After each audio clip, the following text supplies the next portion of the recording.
Of course. Welcome to the New Zealand podcast. The only podcast from New Zealand. The only one in the world. I was watching that movie the other day, The Hunt for the Wilder People. You ever see that show? That movie? Hunt for the Wilder People? Yeah, it's a good film. It's about these guys in the wilderness. With he's a Maori man. A Mallory man? Are you recording stuff? Yeah, it's all going. I'll stop being racist now. Well, no, you can be racist against people from New Zealand. Because it's like Italians. You can't, like, if you're like, Mom, you mean that's no, not they got some indigenous people in New Zealand, right? That's what happened.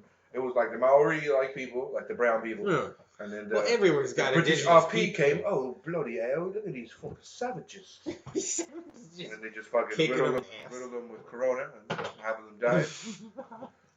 I'm gonna talk about Corona. I know it's hacky, but it's such a pandemic, man. So everybody. Today I talked to this lady for like 30 minutes outside. I was like getting out of my car, and she was like, "Corona, am I right?" And I was like, "Yeah, I know." She's like, "When do you think this?" She was trying her material out of you. She was.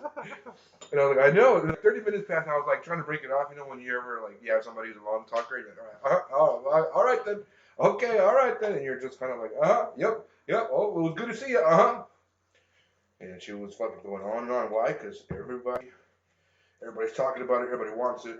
Every season's hottest product this year. COVID-19. Pre-order yours today. Men want it. Women want to be. So the students aren't back in your school, right? It's no. It's just the adults for now. I was talking to the custodian today, and he was like, "Yeah, we're gonna work through the year." He's like, "I hope these fucking kids never come back." I mean, actually, that's like. I think at this point, April, school's over. What, June? That's true. Still got time. April, I know people keep saying like, "Well, if they go to May, mine won't count till the year." It's like me with like going on a diet. Like, well, if I ate a fucking one fry already, might as well get a tattoo of a pizza on my back. Yeah, what is the tattoo? A tattoo made of cheese. They're scratch and sniff. That's just your way of saying they're injecting the cheese directly into your bloodstream. I mean, that's what happens. You come to New Zealand and they just start injecting you all kinds of cheese in your arms. Your liver's going, we still need cheese. Government cheese. That's why we want revolution. Because they keep making me suck the cheese. What we do in the shadows is a good film. You ever see that movie? What movie? What We Do in the Shadows? Yeah, with the vampires? Yeah, great fucking movie. They made it into a show that I haven't seen yet. I heard that's a good show too on FXXXXX. It's got the guy from, you ever seen Toast? No, but he's the same dude who was also on like the last season of The Office. He's funny. I forgot his name. Yeah. Because he was on a bunch of Adult Swim stuff. He's the guy who's like, yes, my name is me. I'm surprised Comedy Central. No, not Comedy Central. Adult Swim. Yeah, what channel is that on? Cartoon Network hasn't done like a Child Swim or like some sort of children. That's what the original Cartoon Network was. They just played Yogi Bear cartoons. Yo, boo boo, why don't you go fuck yourself?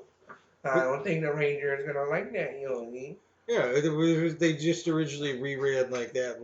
They just originally reran like children's cartoons, and then eventually like somehow someone convinced him to do Adult Swim after 11 p.m. Yeah. Hanna-Barbera stuff was all the rage back then, boo boo. And now I wonder if they do their own original children's shows. I don't even know. I don't watch. Oh, yeah, they do a lot of those like Foster's. Oh, like Billy and Mandy and all that crap. Foster's shit, Courage. God, that must have been. Oh, yeah, I used to love Courage the Cowardly Dog. I guess Dexter was one. Yeah, Dexter. But those are Hanna-Barbera cartoons, right? No, Dexter was like Cartoon Network. They made that. It was Cartoon Network. Oh, yeah, but I mean, they made that. But that was a Hanna-Barbera cartoon, though, right? You know Hanna-Barbera, the animator? Yeah, I don't know, I thought they were... Because, what's his face used to work on it? Chuck McFarlane, that's how you got to start. No, I thought Dexter... Yeah, maybe. I got no idea. But, like... Well, one of those, like Cow and Chicken, Johnny Bravo. Oh, what was the one with the fucking immigrant boy? Remember that one? He was like a spy. He was like an immigrant spy.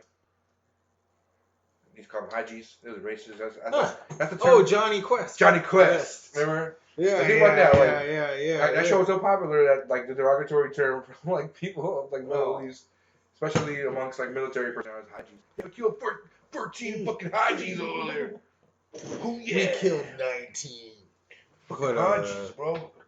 Remember liking Johnny Quest when I was a kid. I didn't like it either. It was one of those things that like it would that quote unquote sucked. Suck out. Yeah, I wasn't a fan. My shit was Johnny Bravo. Oh man, yeah, that was fun. Like I never knew he was like a. Now that I'm older, I know because he's Elvis. Less stupid, but yeah, but he was Elvis. I mean, it was still a cool. Like, how about you and me just go back here and let me put my dick in your asshole? One way, pretty mama, put my fanny in. Good old kids cartoons. Yeah, really. Hey, mama, you trying to fuck here, baby? Hey, mama, my dick is chapped. I'm rubbing it so hard thinking about you, mama. Hey, mama, you trying to fuck? Actually, that was more into Boomhauer. Another classic cartoon. King of the African. Me and Johnny Bravo, man, we just sitting right here, man. We're going in here, man. I'm going to tell you what, man. We're just sucking a fucking man. We're going up the butt. You're ribbing around, licking around the rim, man. I'll tell you what, it'll go in and out. I'll tell you what.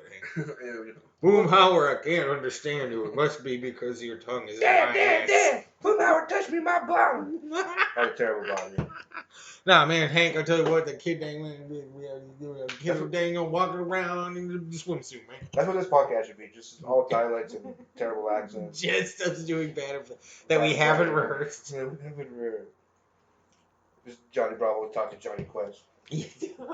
Yeah, it just becomes fanfare. What if Superman talked to Homer Simpson? And then Donald Trump came out of nowhere. Yeah. Dude, I will say, because I've been trying to do it for a minute. Homer Simpson is a hard one to do. I've been trying to. You gotta go Dan Castellaneta first. You gotta go more to like some of it. I can't do it. I don't know. I'm giving you pointers. No. Yeah, no, it's. Well, because I can do the extreme stuff, like, because a lot of people like the dough and the woohoo or whatever, but like, I won't do it because I think it would actually make the volume. I used to do the monologue.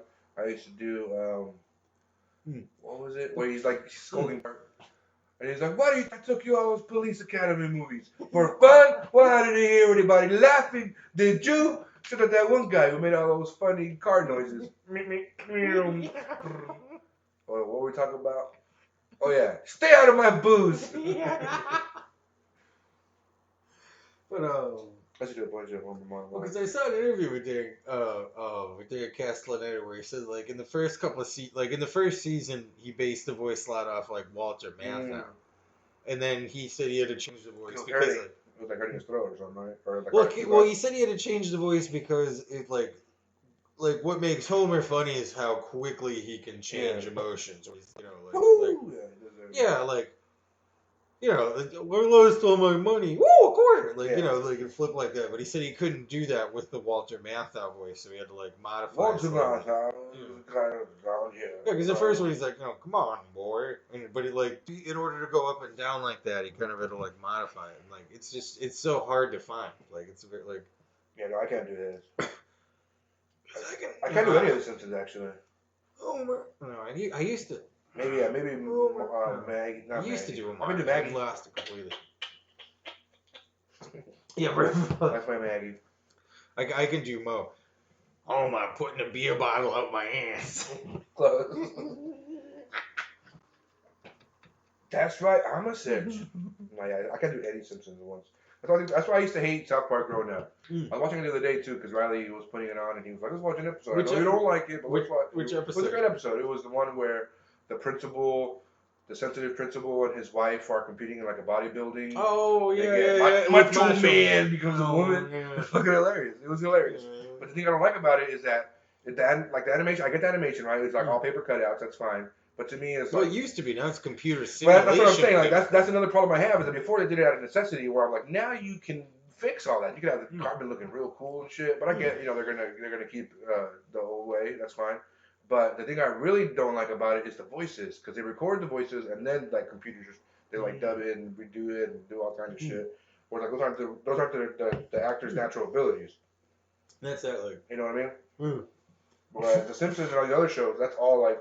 What's Bob's Burgers? The chick in that show was great. Everybody in that show was great. It had that dude from Arby's commercials. Yeah. John C. Benjamin. I don't know his name, but that guy's great voice actor. The guy who voices the father. Yeah, and he voices like everybody else in every other show. Yeah. Oh yeah, he's good. The guy who's in like Archer and stuff. But Yeah, because I like South Park. For me, some of it was like, because like the Macho Man thing was kind of funny, but it's also like, no, Macho Man died 20 years ago. You couldn't come up with like a more current like. I like that they chose Macho Man because he was like, if anybody was not going to transition to be a woman, it was probably Macho Man, right? Like even though I can see The Rock maybe transitioning to a woman. Did you hear the rumor that Macho Man? Because there's some rumor in wrestling where the Macho Man might have slept with Stephanie McMahon, Vince McMahon's daughter, when she was like 14 years old. When she was like. Oh yeah, brother. I don't think it's ever been confirmed one way or the other. I've never heard that rumor before. I mean, there's tons of rumors. Did you hear the rumor? That allegedly, because I said rumor and allegedly, so that way we're safe. Well, he's dead. Well, I'm not worried about Macho Man suing. It's where like Vince McMahon suing you. The state of Macho Man, Vince McMahon. He can't even keep a football league open. Dude, that's right, because he reopened the XFL and they must be closed too, right? Yeah, they've shut down for sure. They might go bankrupt because they lost so much money. Well, also, so like what? Because when we were kids, the gist of the XFL was like, this is football but more extreme. There's less rules. You know, it's NFL blitz but in real life.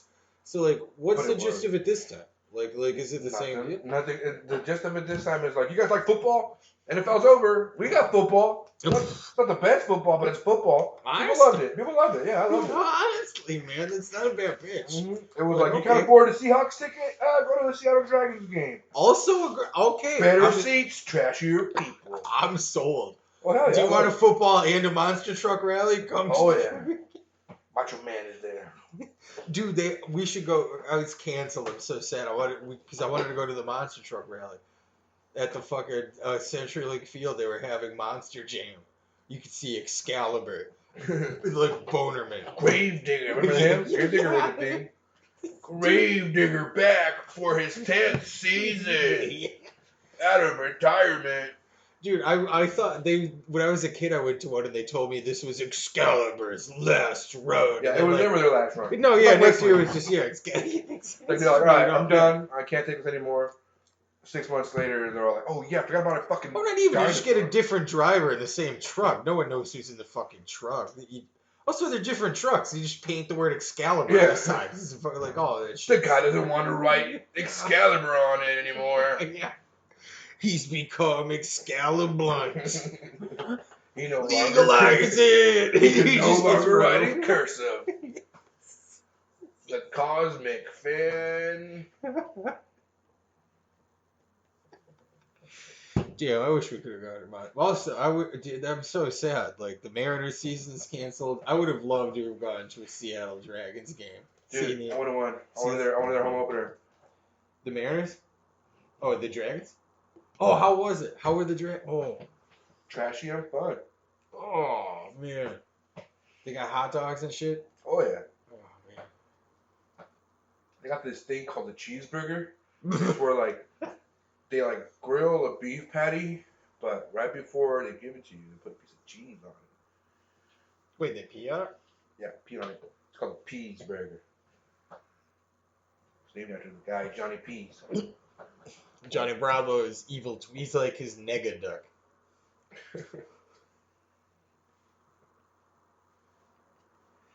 You been doing any movies lately or anything?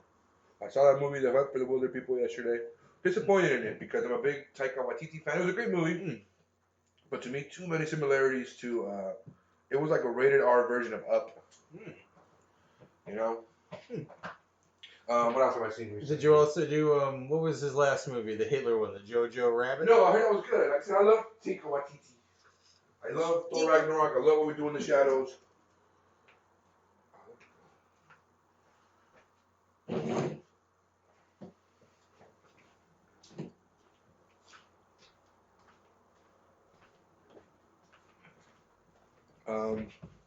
I also like.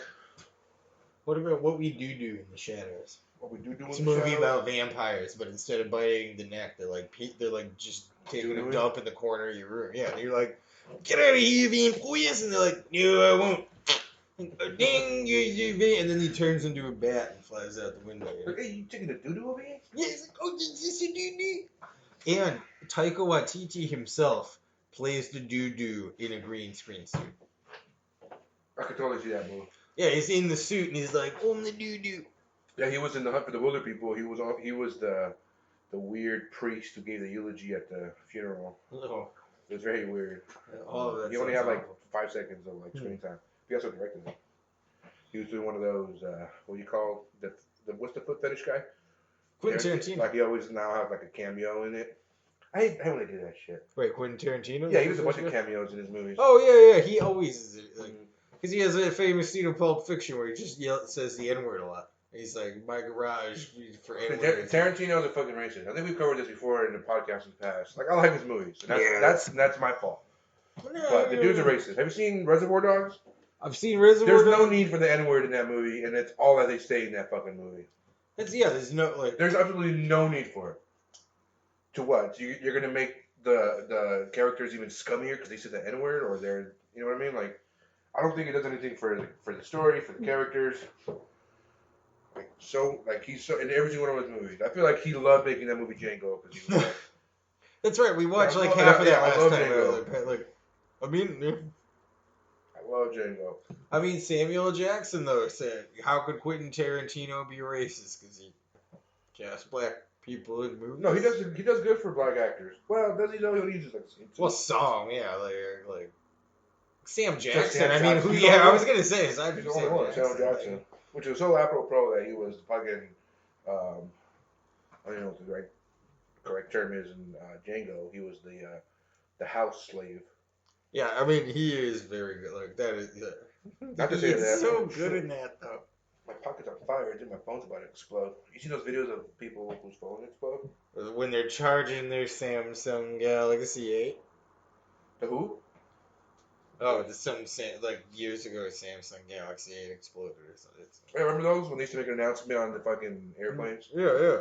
You're not allowed to have iPhone 47 or Samsung 7 Plus. Thank you, and go fuck yourself on Spirit Airlines. I'll never fly Spirit, I said, which I don't think anybody will at this point. Everybody likes business. What was your old routine? Wasn't it like about D-Spirit Airlines or something? No, but I did used to have a Spirit joke. I forgot what it was. Yeah, it was like crush your Spirit Airlines. Yeah, I forgot what it was. No, that was somebody else. I wish I could take that joke. No, I thought that was your bit. What was that, man? Yeah, because I stole it. Yeah. I feel like we did that on because like. Yeah, because I feel like you did. Remember when we first it never got. Yeah, I remember doing like some sort of performance about Spirit. Well, it never got published too. But do you remember when you lived in your house in the U district? Mm-hmm. I feel because we recorded a couple of podcasts back there as far back, and those never really got published. But I feel like you did a Crush Your Spirit Airlines bit there. Yeah. Yeah. I never did them because we didn't ever rhythm down like we do now. They weren't. No, now we're pros now. Have you been writing or doing any creative stuff recently? Been trying to write a little bit. Been trying to write more stand-up. Been trying to draw more. I think I want to do some comics. See if we can get them published in The Stranger. Do a little drawing, yeah. I used to do the comic from high school. Oh, really? Yeah, and I wanted to do it. That was like my first thing I ever wanted to do growing up was to be a cartoonist. I wonder, no shit. What were some of the cartoons, like describe them? Like, were they one-panel cartoons, three-panel cartoons? Most of them are one panel. It's usually like one little, like a Far Side. Yeah, like a line of dialogue, or it's like, two dudes doing something weird, and it's like, why are we doing this weird thing? I drew some for, oh man. Yeah, I used to always, like, art was my thing, but it was one of those things that was like, you should get back into it, man. We should get comics to The Stranger. They have no comics. It's the ones they have suck. Really? We should do it. Yeah, maybe. We could dominate the podcast sphere and the comic and the. Dude, my only art that I do now are all like self portraits of me. Oh yeah, I've seen it. That's all I do now is like draw myself on posters. So what? Do you make the comic? That's obviously the main character. Yeah, because I'm trying to figure out what mine's good. Like, it's about a guy who's a terrible clone. He's a scientist who keeps making more and more clones of himself. That's the series. I drew this one thing that made me laugh so hard. It was so it's like, so there's a window and you can see the bat signal going out of it, and but the greater panel is, and you can see Bruce Wayne sitting on the toilet, and he's just like, God damn it, son of a bitch, motherfucker, because he's trying to take his shit. But also I drew it so that, because my friend pointed this out because he got mad at me for it, because I drew his penis hanging out of the bowl just because, like, there's no logical reason for that, but it's like his penis needs to be in it. You're one of those guys. I got in trouble when I was in middle school. My buddy Chaz, shout out my buddy Chaz. You know you're a scumbag with a name like Chaz, right? Anyways, and he used to draw a bunch of like penis and like sex cartoons and shit. And like my man. Yeah, one time he gave me one, and like I remember the teacher was like, "Are you guys passing notes back there?" I was like, "Oh shit!" I put it in my pocket, and I forgot about it. My mom did my laundry one day, and she was like, "What the fuck is this shit?" And I was like, "Mom, I'm in love with the cartoon." And then Rule 34 was created. Dude, I was on the volleyball team when we were in high school. And so I was in the baseball team my freshman year, and then I got cut my sophomore year. So I was on the volleyball team for the sophomore to senior year. But we would play this town called Pioneer, and in the locker room it was the only school that had this, but in the locker room they had like a whiteboard. And I just one time drew a sheep and a guy, like a cartoon guy fucking the sheep, and the guy was just saying, "I'm from Pioneer." He's just giving me a thumbs up. In your face, Pioneer. Yeah. Well, the coach is like, "Who drew this? What is it going on?" I was like, "We came like we were so mad." The volleyball team was so lewd. What a lascivious group. Because it was kind of in bumfuck Massachusetts. I mean, I'm from bumfuck Massachusetts, and that was bumfuck Massachusetts to me. Bums fuck everywhere, you know what I mean? Not just in the country, not just, right? It's like most bums probably fuck in the city. That's where most bums are. Actually, I've seen bums fucking in the right, downtown Seattle. That's bumfuck Seattle right there. Dude, so what do you think, because, this is kind of a serious note, but what do you think is going to happen to everything we do?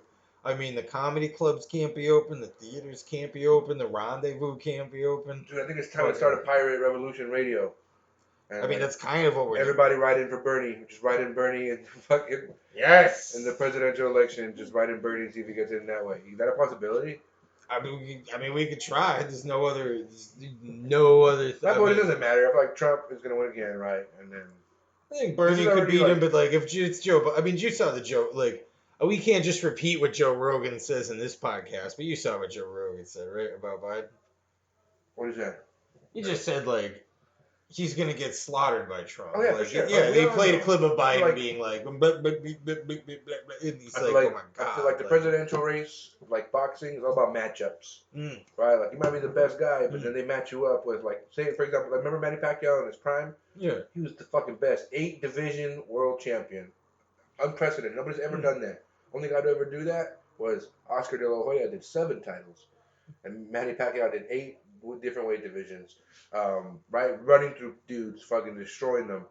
But there was one guy who always gave him fucking matchup was fucking Manuel Marquez. Remember that knockout when Pacquiao got flatlined? Oh yeah. There was something about it, dude. Like the matchup, right? Or like Arturo Gatti versus fucking Mickey Ward. Or no matter what, you got that, right? Talking about the right matchup. This guy will beat everybody, but then you match him up with this guy, and for some reason he gives him a fucking hard time. And I feel like that's Bernie. I feel like Bernie would beat Trump if he got the nom, but Trump destroys everybody, no matter who it is. You can have fucking The Rock be the fucking nominee, and fucking Trump will destroy him. That might be the only tough one, except Rock's also probably a Republican, but I think too, because there was a secret leaked recording of Trump being I hope it saying I hope it's not Bernie, it's the one guy that'll fucking, because I don't know, it's just the only other guy that cares about workers. Bernie's a guy who can lead a revolution, right? I don't want to say. I wanted if I could just correct, because I said Bernie's the only other guy who cares about workers. I don't want that. I didn't mean that. I don't think Trump cares about the workers. But Trump talks about caring about the workers. He said, but Trump says he does. In 2016 he was the only guy to talk to say the coal miners and I think Bernie does care. Trump at least pays lip service to it. Nobody cares. They all care until it affects their fucking their votes, right? You can care, but then when that union stops voting, now you care about that union, right? But nobody's into politics for anybody else. Nobody's really I really want to help the people. Everybody's yo, I can do epic shit as a fucking president. It's the most selfish, egotistical. I mean, you absolutely have to be a narcissist to run for office, right? And I think I would include Bernie in that. I don't think Bernie's a narcissist. I think Bernie's fed up, dude. That dude's been protesting since the '60s, right? He's been yo, I've been talking about the same shit for forever. And people just keep ignoring me. Now she's getting worse and worse and worse, and you're still just making me out to be this talking head. Whereas, like, I'm talking about some shit that's getting more and more serious. Well, and what I will, like, I don't want to get too nuts on it for the list, but the thing, like, it's not nuts, but, like, Noam Chomsky, the political philosopher guy, said they're like, because, you know, in the 90s, The Simpsons even have all those jokes where, like, politicians say one thing, but they don't really care. And, like, Noam Chomsky pointed out, like, that doesn't even matter. Like, it doesn't matter what politicians say. We have to look at it as, like, who they take money from. And at the end of the day, like, all the other people take money from, like, big oil. They take money from the pharmaceutical industries. They take money from, like, and shit. Like, Bernie gets all his money from small donation. Like, he gets money from the people. Everyone else takes money from, like, billionaires and, like, assholes. Like, Bernie's the only person who's not beholden to the people that make life worse for all of us because he's not taking money for them. I feel like Elizabeth Warren. They're all fucking. Well, Elizabeth Warren talked a big game about it, but then at the end of the day, she had that super PAC, and I think, God, I wish I could remember, but like, you know, one of the person who funded her super PAC was someone who also like funded Joe Arpaio's campaign, that racist sheriff who like ran torture prisons and stuff. Like, Bernie's the only people not taking money from the worst players in the system. And I think that's why he's the person that won't, you know, that's why he could make life maybe remotely better. I'm not saying he's going to save the world. It's not like, I don't want to be like, it's not some cult of personality where like, he will make every single problem go away. But I think he's the only person. I don't think he's going to be able to do shit because nobody can do anything. Well, and McConnell would stymie him and all that, but at the same time, I think, like, if anyone was going to do something, it'd be him, because if you want to fight the machine, the thing you would hypothetically need is a large number of people behind you protesting and gathering. And I know that's a long shot, and that might not happen, but the thing is, if there is one person who could make that happen, it would be Bernie, because he's the only candidate that actually has people who follow him. Like, I mean, he's the only guy who's not full of shit. Well, could you imagine someone going out in the street and, like, protesting and fighting for Joe Biden? No. Like, yeah, no. Like, but, like, Bernie's the only person who had people passionate. Like, I'd rather fight for Trump. I feel like Trump could probably inspire me to be more passionate. If it's not Bernie, I shouldn't say this because I lied to my girlfriend and said the opposite. But if it's not Bernie, like... Write in Bernie, guys. Everybody write in Bernie. You can throw your vote away anyway. Oh, if it's, like, I'll either write in Bernie or if it's Joe Biden, there's a chance I might just... No, write in Bernie. I think Joe Rogan should get it going on his podcast. Where it's like, write in Bernie to be a big campaign, write in Bernie, he wins, and then Joe Rogan's his fucking VP. Also, that would be... America is now awesome.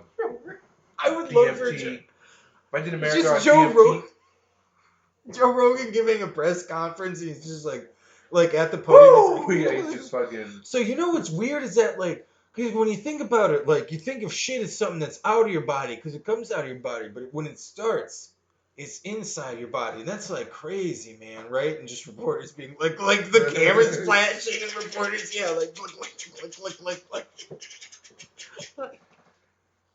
He's like, Bernie Sanders, ladies and gentlemen. Yeah.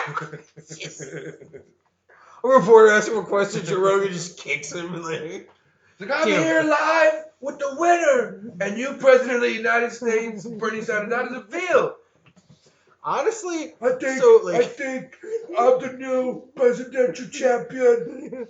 Thank you, Joe. There you go. That's better. I can't do a Bernie, man. I can do it. I can't do a Bernie. Because I've heard other people do it, so it's kind of broken that way. But like, also, did you hear though? Because Joe Biden wanted to go on the Joe Rogan podcast, and Joe Rogan turned him down. He said no. What? Joe Rogan says he doesn't want, or that's what I heard. It might be a rumor, but like, because Joe Rogan said he doesn't want like normal politicians on there. He says he just hates them and doesn't want to bother with it. I think. Or what is his like? Stance? I just think as like a true interviewer that Joe Rogan is, he should have a guy he can legitimately like really dive into an awesome interview with, right? I mean, imagine Joe Biden. Joe Biden trying to do 3-hour interview. Oh no, he would fuck it up for sure. It'd be an awful podcast. Would it be like the what's one of the bad ones that he had? That Yoel Romero one that he had was pretty bad, and I love Yoel Romero, and I speak Spanish, but he had Joey Diaz doing doing Dude, fucking. I think Diaz is a mascot now. I thought I saw a clip of him the other day on the Joe Rogan wearing the mask. Like Joey Diaz. I just saw Brooklyn Nine-Nine and he was on there. I've been watching Brooklyn Nine-Nine. Yeah, I've never seen that show before. And I started watching it on Hulu. Shout out to Sharon Loggins. And yeah, and I was like, that Joey Diaz, he owns like a pizza shop. And he's like, yo, dog, I got the best fucking pizza sauce. But this fucking guy fucking burned my building, dog. And then Andy Samberg is like fucking like the cop in that trying to help him out and shit. Dude, because we talked about it in the last podcast actually. Because you're done with Joey Diaz. You said it. I'm not done with Joey. I love Joey Diaz. I feel like there's this weird thing in comedy where like I think the funniest things I've heard recently, like in the last 10 years, has probably been like Joey Diaz. Have you seen that This Was Not Happening with Joey Diaz on Comedy Central? No. Oh man, it's so fucking good. It's him talking about like when he was in Catholic school growing up, and like how he led like a assault on the nuns, like, and he was like, I was gonna kill her. The way he was just like, it was such a good fucking story. It was so hilarious. That might be the most I've laughed in a long time. But I feel like, have you ever seen a Joey Diaz special? No. He had one. He pulled it. He didn't want to release it. Oh, wait, he pulled it? You never heard about that? No. He had a special and he like refuses to release it because he's like, it sucks. Like, it sucks, dog. I don't want to fucking go out like that. And good for him. I mean, acknowledging like some people, like people really. I mean, I don't know if you've seen that Alana Glazer special on Amazon, but people release some dog shit now. There's so much shit. They're so saturated. Yeah. No, I get it. Like my point is, I idolize Joey Diaz. He's fucking one of my favorites. He's hilarious. But I just feel like that special didn't come out. He was on that thing, the Degenerates. Have you seen that? That it's a stand-up special series where they have a bunch of comics do like a 30-minute set. I'm sure it's produced by like a big comedian. I think it might even be what's your face, Tiffany Haddish for like. Oh yeah. Anyways, so it's called The Degenerates, and he's featured on one episode. But that's not a special. You see what I'm saying? Like he's featured on that. Like he's not like. He doesn't have available material. He doesn't have available like content. He doesn't have enough to like. You know, like if you want to watch some Joey Diaz shit right now, it's gonna be hard to find some stuff. It's gonna be probably a podcast, a story. Same with like, you know who you can't find stand up of except a shitty special is Brendan Schaub, and I don't even think you can see it on Showtime anymore. Like, I mean, it must be somewhere on the internet. Like that shit never goes away. Dude, there's so much. It's hard to find Brendan Schaub stand up online. There is some. You're right. There is some. You think he just better pull it all down? I just don't think there's a lot. I just don't think like it's. I think it's safe to like shit on Brendan Schaub, but I really try to like him. My feed is filled with Brendan Schaub shit. Why is your feed filled? Because I watch all the shit he does. Because I like the fighting parts that he does with his, like, he has like interviews with like UFC champions and shit, and then he has to talk to them. Like, shut up, Brendan Schaub. Just let Conor McGregor talk. But I don't know. He's cool, I guess. He's a cool guy. Damn, you know, if we could get one guest on the podcast, we'd have to buy a second mic. I'd want it to be Sage Northcutt. That guy seems hilarious. He seems Frick. He seems like you want me on the podcast? Frick. Oh, man, that's awesome. Oh, let's be on the podcast. Yeah, most definitely. Just gotta ask my dad. Yeah. Sage, get in here. Oh, sorry, Dad. Thanks for that. Thanks. I really like that. I'm gonna do better now. All right, I'm gonna run a mile. Bye. Thank you, Jesus.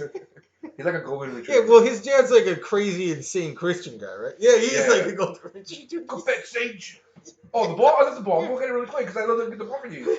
When he brings the ball back, the dad just drop kicks him. Like, dude, this isn't the right ball. Oh, sorry about that, Dad. My apologies. I love him because he's like, he looks like he's fucking like a fucking video game character. He's so ripped. Like made in a but lab. Then he loses like every fight. He sucks, right? Because they always throw him to the Wolves because he's so shredded and he has a lot of hype and he has a lot of fans. People know him, so it's like, all right, come against the number 3 guy in the world. And he's like, oh yeah, I'm just happy to be here. I love it. And he's not ready yet. I've been fighting for like 4 years. I love and then face smashed. I mean, I love it, but like, damn. Because there was this a picture I got of him on Twitter a while ago so if he's wearing like a white collared shirt with like a white suit jacket, but it's like unbuttoned down to the thing. He's wearing a huge like he kind of looks like a magician, basically. That's how I would describe the look. I'm sure he's like he has like a lady who's bad at her job who's like a stylist who styled him like, all right, Sage, this is what we're gonna do. I picture you in a lot of gold. Yeah. And he's like, oh my god, I love gold. Gold is like my favorite. To be fair, his fans may be eating it right up. They're like, I would love to be dipped down by that Christian god. Yeah, I'm a Sage Northcutt fan. I like him too, man. But my thing is, I don't think he has people who are a fan of him more as a fighter than him as a person. Make sense? Where nobody's like, oh, dude, Sage Northcutt's the best fucking fighter in the world. Nobody said that. I don't think not even his number one fan in the world says that. I don't even think Sage Northcutt says it. But a lot of people are like, dude, I like Sage. She's cool. Like, I'm a fan. Yeah. Fucking shredded. Are you kidding me? So Nobody's that shredded. I would be like, so I would propose this.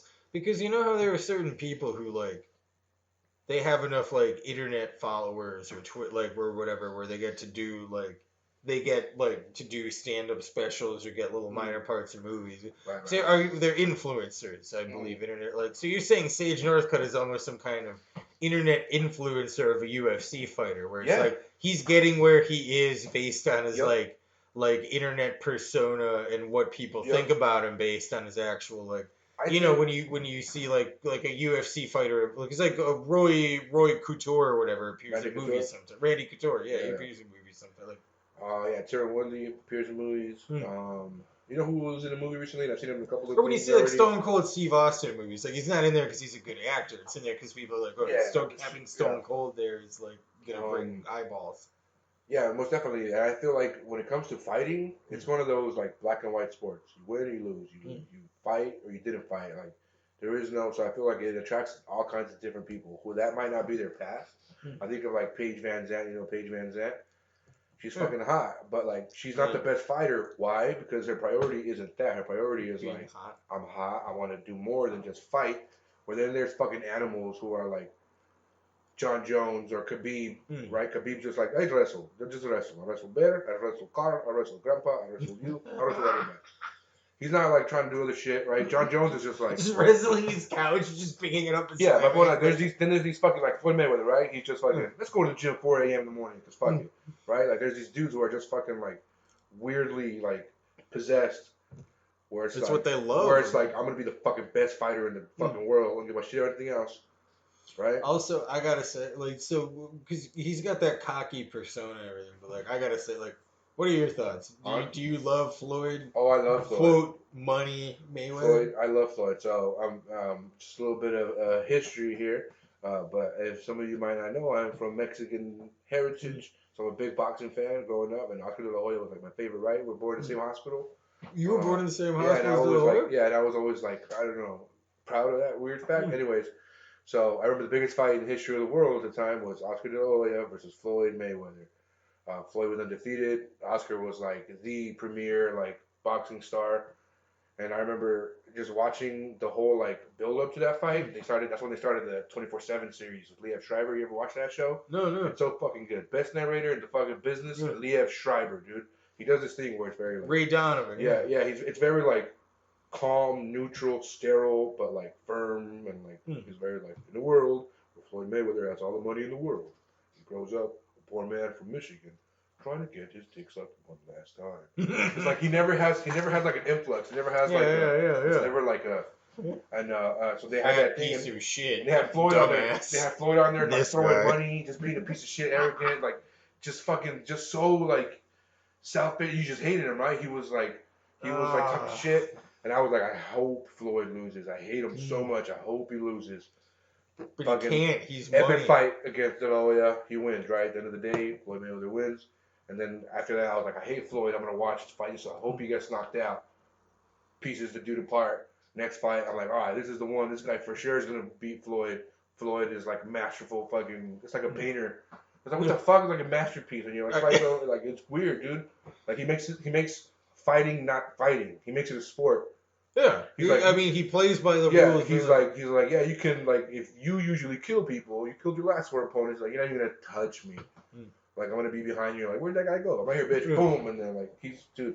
So then he legit earned my respect. I'm like, this guy's the fucking best. And then I was just like in all the shit he was doing. It was epic. Did you ever play? Because in my my freshman dorm and our floor in college, because you played Fight Night before. Yeah. Round 3 was so good. Yeah, I think it was. No, I think we had round 2, but it was like because when most of us would play it, we would just be we'd be like slugging each other and shit. With Jones Jr., so I was picking him. Yeah, but we had this one kid on the floor, my boy Norm, who would like because he was like a boxing fan, so he would play it kind of like that. So like, because most of us again would play it like we were playing Street Fighter, we would like punch each other and shit. But he would like, but yeah, he would just dodge and duck and like, make the guy miss. Yeah. So like most of the fights would take 3 rounds. If you played with him, it would take 8 rounds, and he would always, and you could never hit him, and we'd always get. Well, I would get so mad at him, and it's like. I would be like, you're cheating, you bitches. Like, I'm not cheating. This is how you play box. This is how you box in real life. I'm like, fuck you. This is not how you play the game. Like, he would just always, like, he was unbeatable. Dude, his uncle, Roger Mayweather, fucking rest in peace. He always saw, like, well, I guess everybody says it in boxing now, but that was his thing. He's like, name of the game is hit, don't get hit. Right? Like, how genius is that? You broke it down to the point where it's like, hit, I'm going to hit you, but then don't get hit. Like it's like right, like they like made that like so like simple. That's genius. You know, I remember just watching that video of him just fucking hitting his feet back, not even looking. He's looking at the camera, the 24/7 camera. Oh yeah, like, and he's just one hand and just. God, you're like, what the fuck? Like, how is that even humanly possible?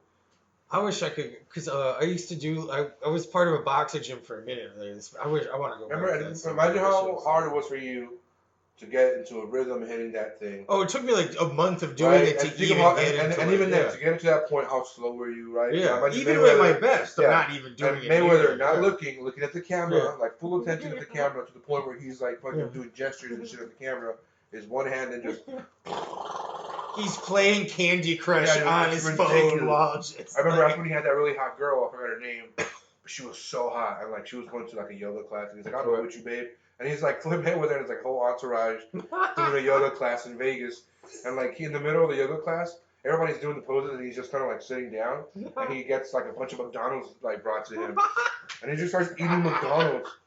He just starts eating McDonald's in the middle of the yoga class. And then like the class is over, it's like 4 a.m.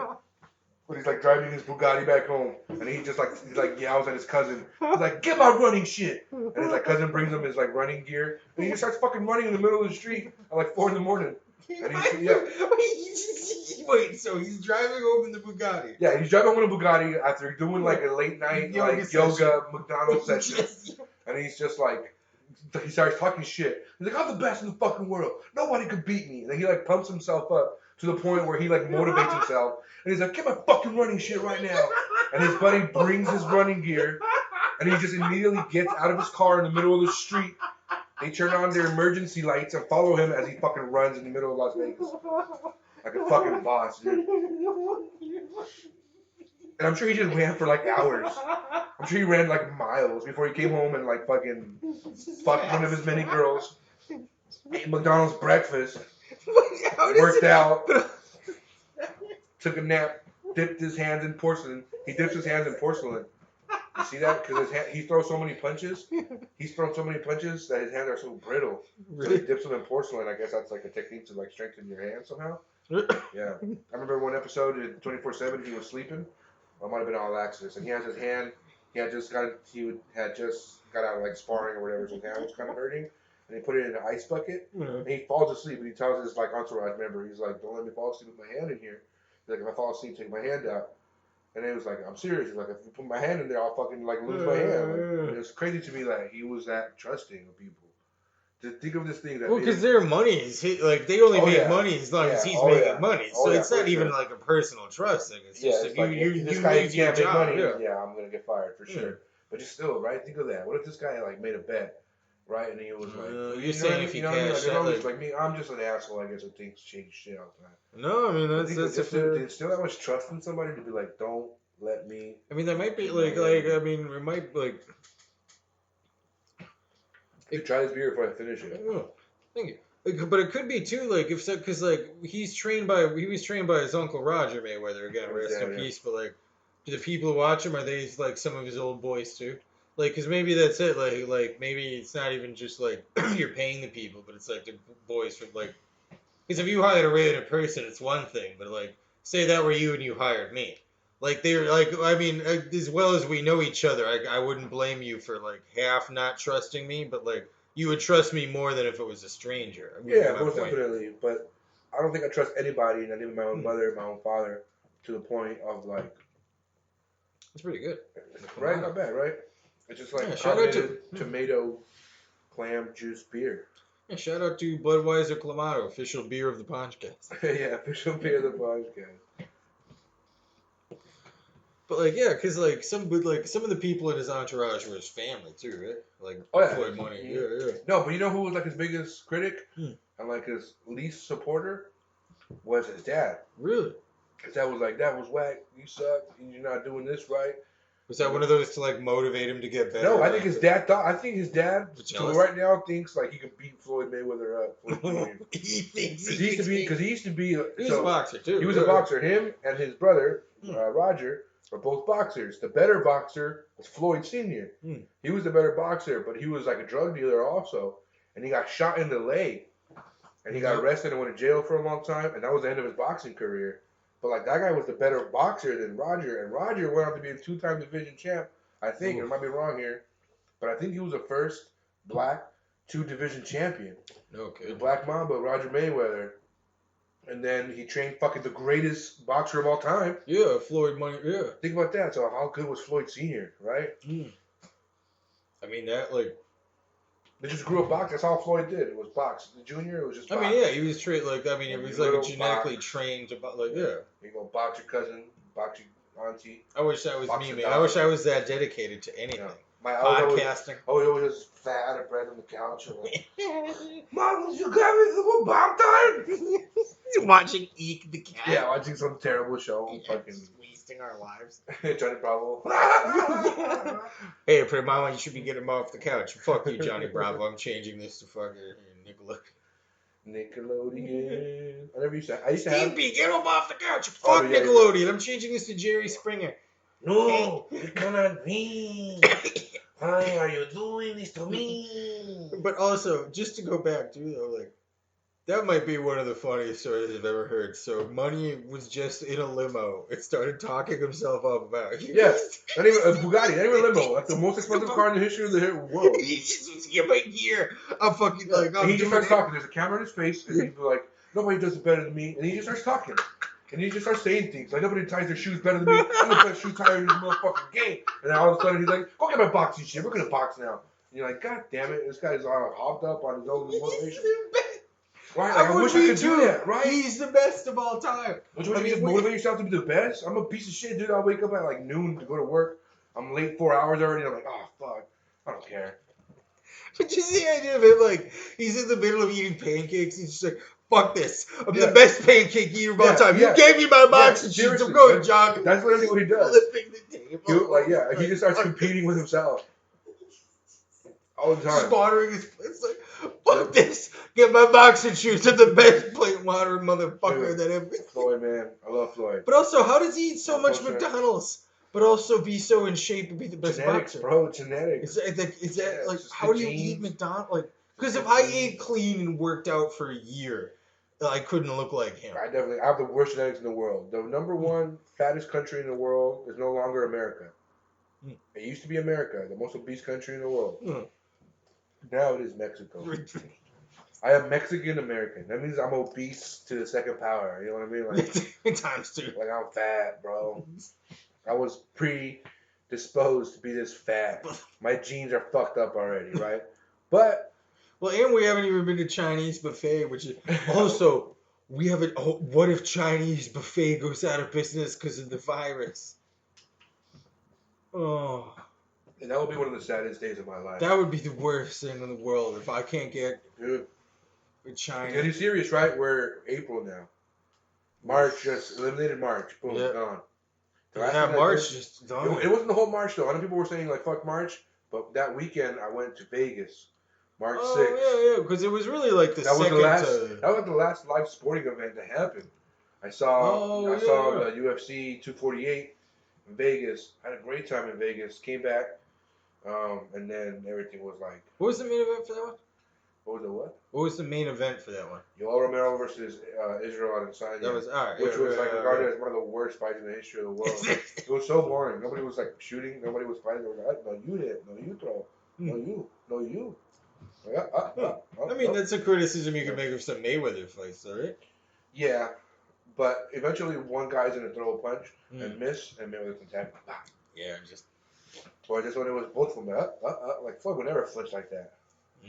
Floyd, I remember, dude. I'm gonna pull out of my phone recording this. I'll send you a GIF later. I know GIF has become the dominant.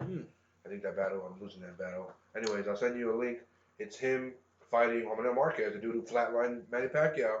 He like punches him like with like a 3-punch combo, 1, 2, 3, and then ducks, and then Marquez throws like an epic bomb, misses him, and he's like nowhere in sight, and he's like behind him already, and he's like boom. It was like some Dragon Ball Z shit, like. Well, how do you feel about him beating Pacquiao? That fight was way too late, but even if it wasn't, if it was both in their prime, I feel like Mayweather fucking fucks him up too. Well, weren't they gonna do it way earlier, but like Pacquiao tested for steroids or something? No, they were gonna do it earlier, but the money wasn't right. Number one, that's first and foremost. But you gotta milk that pot, right? You gotta wait and wait and wait and wait. But second of all, I think one of Floyd's biggest criticisms has been that he always chooses his opponents wisely, like he's not gonna pick a fight. He knows he can't win. Yeah, exactly. So he'll never take a challenge. Yeah. But at the same time, like if that's the argument, look at his resume. He has fucking Arturo Gatti, Oscar De La Hoya, Juan Manuel Marquez, Miguel Cotto, Canelo. Dude, he schooled Canelo. Canelo was a young 20-year-old. I don't know how old Canelo was. Yeah, it was. Canelo's a good fighter. And that's his only loss. Canelo's the best in the world right now. But ever since that fight, Canelo fights like Mayweather now. Like ever since that fight, before Canelo was like Mexican style, I'm gonna go all out and my warrior heart's gonna beat you. But now he's like, nope, I'm gonna fucking counter, get out of the way. I'm not gonna get punched. I'm gonna fucking be slick defense and then pick my shots. And he's epic now because of that shit. I mean, that's the rematch that should happen. I don't know nobody's talking about Conor McGregor Mayweather again or Khabib Mayweather. Let's do Canelo Mayweather again. Canelo has gone up like 20 levels since then. I would rather see Khabib Mayweather. I would rather. I would rather see, or let me say it this way: I would rather see Mayweather versus Canelo, or Khabib versus McGregor more than. I don't want to see Khabib versus McGregor. Well, I don't want to see Mayweather versus McGregor again because that was a gimmick thing. I'll watch that again. But that was like a gimmick thing, though. Because I'd rather McGregor see doesn't stand a chance for sure. Khabib doesn't stand a chance either against Mayweather. He's even less. But I mean, if Khabib fought McGregor again, do you think? Because did they fight once or twice? Khabib and McGregor just one time. I mean, if they fought again, do you think? If they fought again, Khabib would dominate him again. Really? Same exact way. I'm gonna out wrestle you, take your back. You're gonna get tired. I'm gonna choke you out, make you give up. So you think McGregor's done? Like, because he retired, basically. No, he's not done. He could beat everybody in the world but Khabib. Khabib's the greatest who ever lived. But, I mean, when was the last time he fought? I thought he retired from fighting. He fought in January. Really? Yeah, he fought a cowboy. Fucked him up with his shoulder. Boom. Shoulder strikes. It was so weird. 3 seconds into the fight. McGregor does, like, a weird shoulder strike and, like, fucking wobbles him. He's training, man. He's going to take... He's building up that resume to fight Khabib again. McGregor in MMA beats everybody in the world at his weight. With the exception of Khabib. Khabib Monzo. My guy, I gotta say, man, my favorite's John. Although he's getting old, I love John Jones, man. He got arrested again.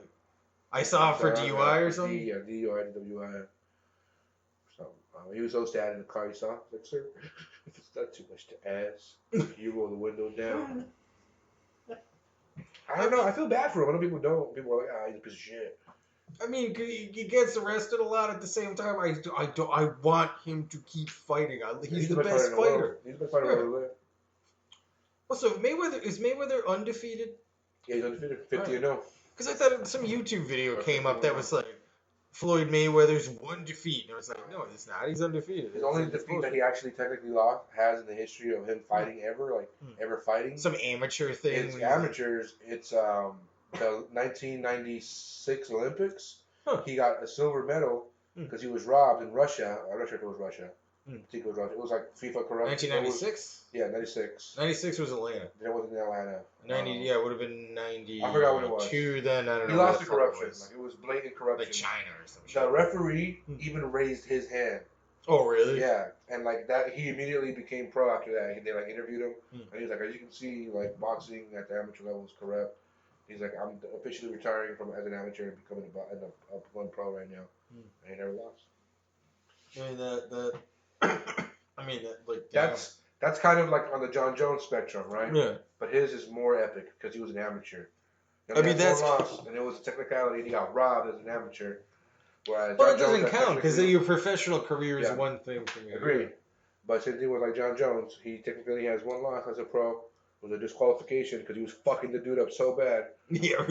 Oh yeah, when he did the he did that They're like, which is bullshit because a senator outlawed that because he saw like a karate movie and thought it was dangerous. Them breaking bricks. Yeah. Oh, that was it. The referee was Steve Mazzagatti, who's like one of the worst refs in the history of the world.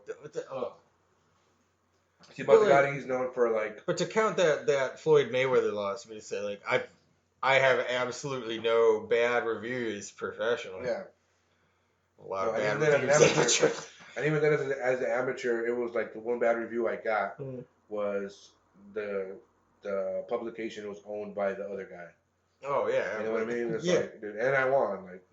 Yeah, you just knocked him out, and you were like, "Fuck no, that guy's still alive. He's still breathing. Yeah, I'm sure he's still breathing. Just taking doo-doo on him. Like everybody knows, you can't hit him with a left punch to end the fight. It's in the rule book. Look at the rule book. It's right there. He just wrote that in. Yeah. But if you look at this rule, so we can write it whenever we want. Yeah, this should be an official UFC podcast because we haven't really come up with a theme yet, but this is so far been decent. I think some recurring themes have been our impressions. Good or bad, I don't care. That's your choice. Well, they'll get better as time goes on. Accents. I think when it comes to podcasts, nobody's really exploring the like voice aspect of it. Right? Especially if you're not going to do video, if you're just going to do voice, you can do some epic shit. Like I want to bring back the like old War of the World shit. Where it's Mayday, Mayday, the plane has gone down here in Lake Washington. We report. As it crashes, the last thing we're going to do is, well, I'll put my finger in my own butt. Why are you doing that, Johnny? Well, it's the last thing I want to know. Oh, somebody's knocking on the door, Greg. It's me, your landlord. You're 3 months late, and you're being evicted. I'm not here. You can't evict us. It's the coronavirus. Yeah. It's like Jimmy from King of the Hill. Yeah. This is Jimmy's house.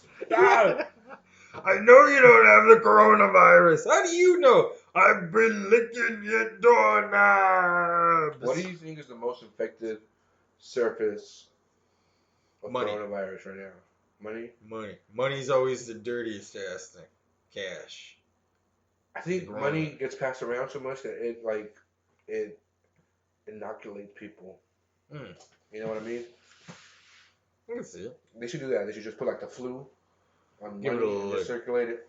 It's like, hey, did you get your flu shot this season? No, I got my flu $20 bill. I paid with the flu $50. And like, so I was exposed to flu germs while getting change, and now I'm healthy as can be with my $23 in my pocket. Yeah, I got this much flu, but then I'm gonna get this much flu. So since last time we spoke, you were talking about transitioning. You're still thinking about that, or? Nah. Sorry if it's too personal, but. No. Well, I've been thinking of transitioning more into becoming one of those. What do they call them? Like a furry. You know, furry? Where you put on the animal suit and have sex. But are you gonna do any medical procedures to make that permanent? Like I'm talking about getting fur grafted on. I'm talking about getting my ears dolloped. That's called dolloped. No, it just means that sounds to me like that. What's that sour cream commercial? What's like a dollop a daisy, a dollop a daisy, a dollop a daisy. Did they? You were making fun of yourself earlier for being like. Did they have sour cream commercials? Oh yeah, they do. Only fat asses like me remember them. Trying to remember some other commercials for food.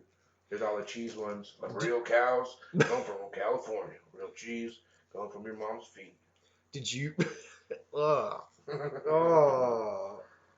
Did you ever have the cereal when you were a kid? It was like it was like Sprinklies or something, but it was like the mascot was a genie, and the cereal is basically just sprinkles. It was just sprinkles in a bowl. No. And my parents like bought it for me once, and they're like, "We're not buying that." Because I had a bowl, and there's immediately, "Could I have another?" Like, and they're like, "No." No, I used to be. My favorite was. Probably the Pebbles, like Fruity Pebbles or Cocoa Pebbles. Yeah. I used to fuck with some Apple Jacks. Oh, alright. Lucky Charms was my treat with my grandma. We couldn't get Lucky Charms. My parents were marshmallow shit. My mom would like. My parents would buy it for me, but my grandma had it. So when I would stay the weekend with her, I would get it. My grandma used to fuck with the Frosted Flakes. Every time we go to my grandma's house, I go to some bomb ass Frosted Flakes. My grandma used to have. She didn't have diabetes either. She was pretty healthy when it came to like her diet, but she would put sugar on her Frosted Flakes. Her favorite was Frosted Flakes and Honey Bunches of Oats. Yeah. So we used to go to her house and just dominate cereal when she didn't want to cook. I remember. But yeah, at my house it was Apple Jacks, Corn Pops. You know Corn Pops. Yeah. And every now and then we'll get the Honey Smacks, but those my mom would be like. Oh yeah. I remember one time. Okay. She was washing dishes and like they were stuck to the bowl, and she was like, "These are so sugary, I can't get them off the bowl." Like, I would only get Honey Smacks when we would go camping when I was a kid because we would get those the boxes. Yeah, the tiny boxes. Like Yeah. Boxes. And there would be one of Sugar Smacks. They're so expensive, dude, because they give you like so little cereal. Yeah, it's different kinds. Oh yeah. But I can eat all 5 of those in like a half a bowl. Oh yeah. Well, I was like 8, and my dad would only let me eat one. Like, but I would also shout out to your grandma because I would also remember Calvin and Hobbes, that comic strip. Yeah. There was one in there where he dumps because they have some cereal that's basically Frosted Flakes. They call it like sugar bombs or some shit. Sugar flakes. Yeah. But there's one where he pours sugar in it, and I was like, all right, I guess you're supposed to do that. So I would pour sugar in the Frosted. And my dad one time was like, what the fuck are you doing? He didn't say that like that, but he was like, what are you doing? And I'm like, oh, this is how. He's like, it's already covered in sugar. Yeah, dude. He's like, what do you think the frosting is? It's just sprinkled sugar. It's like that's so much. No, my grandma used to fucking pimp out her cereal. She used to put like slices of banana on there. Oh, that's how you do it, man. Bananas. I mean, that's different than just dumping pure sugar. Like, oh, that's. Yeah, dude. You know what I wish I would have got into when I was younger, and I wish I was into it more now, but it's not very. Yeah, that's it. No, I'm into that now. I'm pretty good. But it's not widely available here. Is what's that Brazilian fruit? They do a lot of like with oats or cereal or like other fruits and. Sure. It's called what is that Brazilian shit? It's so acai berry. Acai. Oh yeah. It's like ACAI or whatever. A little slitty on the seed. Yeah.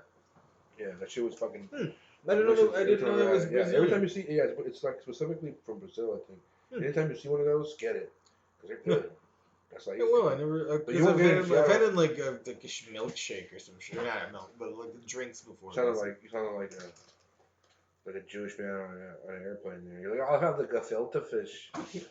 Oh god, oh. Dude, I got fish on a plane once. Not that move. I don't think I've ever eaten on a plane. Like a meal, like a warm meal. Cause I went to India once and back in October for. October? Recently? Yeah, dude. Talk about it. My girlfriend's best friend married someone from India, so we flew the guy who's from so we had to she flew to a wedding in Colorado. I didn't go to that one, but then we both went to this wedding in India. Well, it's the first time I've eaten hot airplane food, and like the first 2 meals I had weren't bad. Because it was just like, I don't know, fucking one was like pasta and one was like, but then I was like, all right, I'll try like the seafood salad just to be adventurous and like. Never. It was salad. Oh my god, it was. That would have been like a baked fish or some sort, some shrimp, some scallops or something. Yeah, it was like shrimp and like cod and like in this like white. It was not. Was it a cold salad or a hot salad? It was hot, but it was terrible still. Like. It was like that episode of Seinfeld where they go to India for the wedding. And George wants to bang Elaine. Like, you owe me, Elaine! You know what I'm talking about? I don't remember that one. They go to a wedding. She gets invited to a wedding in India like the day before the actual wedding. And she thinks they invited her out of spite because they think they won't go. She's like, oh, you're gonna invite me the day before to a wedding in India? She's like, I'll show you. I'll go. And she like invites Jerry. And it turns out she like banged the groom. And like it all came out when they were in India and they do like a reverse episode thing. I remember that one where it goes in reverse. I forgot that because I remember this one that goes in reverse because I remember seeing that one when it aired and loving it. The parents of the groom were like, I won't even go to India. It's like, if I were you, I would never use the restroom in India. So like George never goes to the restroom there and he gets like really sick. And he's like, and he like paints he's wearing high top like Jordans or some sneaker that makes him look, no, Timberlands. And he's going to a wedding and like, he can't wear Timberlands to a wedding. He's like, I'll paint them black. And he winds up painting them black to like look taller. Great episode. Greatest episode about India ever. Very well. Homer. I can do Marge. Homer. You can't eat a pig in the kitchen. I think good Marge. I'm working on it. Word. You're going too goofy with it. Oh, too like word. Yeah, you're kind of like a. Goofy! I'm gonna have sex with you. Oh, Mickey, I think you can do Lisa from Mickey. Try to go Mickey to Lisa. You know what I mean? Like there's something there. Dad. Yeah, no, that's kind of like. Think of the. I'm trying to learn about. No, it's more Ralph. Yeah, well, because Lisa and Ralph, well, the same person. Same lady, yeah. Yeah, maybe. There's something there. I'm telling you. Maybe. It's like. No, I guess I just can't repeat stuff from The Simpsons. Yeah, you can. This can also be another recurring. Just repeating. That's another recurring thing that we have. Just repeating stuff from The Simpsons. Somebody once told me. Have you seen the video where they do steamed hams to that song? No, that's awesome. No. Yeah, it's just there. They like sync it up to that one. Steamed hams. So yeah, I wasn't recording this whole goddamn time. It recorded anything. Fuck. It didn't record anything. Nothing. That's some bullshit. It's because I think my battery's low. 18%. What are you doing? I bought cloud space so I can specifically record.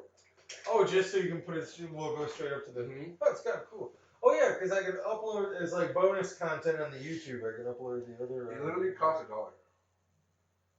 For the cost? For real, 99 cents.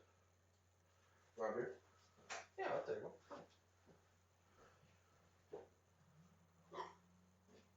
Ah, fuck. You okay? Yeah. In the world.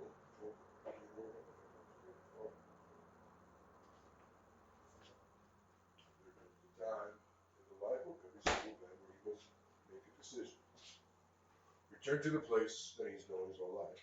The place of poverty. And anal rape every day. Go to a place that he's always called home. The inside of his wife's vagina. This is a story of Manny Pacquiao versus Floyd Mayweather. Manny Pacquiao is because he's like a politician in the Philippines. Yeah. From the Philippines.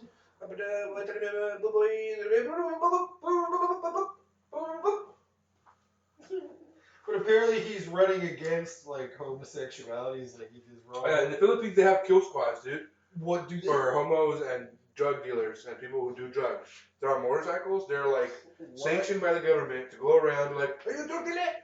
So it's like that movie Cobra with Sylvester Stallone, but it's like for real and they're just murdering gay people. That's awful. Oh, this shit. Sorry, I stopped recording. You're live. Oh, is this a soy sauce packet? Oh, hot chili from Wendy's. Did you ever hear that rumor that if you look at the bottom of Wendy's collar, it looks like it says mom? Yeah, that's a real thing, right? I think so. Dude, that chili, it's like a weird, it's not even like a chili sauce. It's a hot chili seasoning, it says. It's like specifically made for their chili. It's fucking bomb, dude. It's so good. Like, taste it. Take a little nibble of that. Actually, might not mind. Dude, I think Manny Pacquiao might be my favorite of all time. My favorite impression. No, it's an impression. The Philippines. And put me with he doesn't want to fight me. He's not gonna do it. He's gonna be.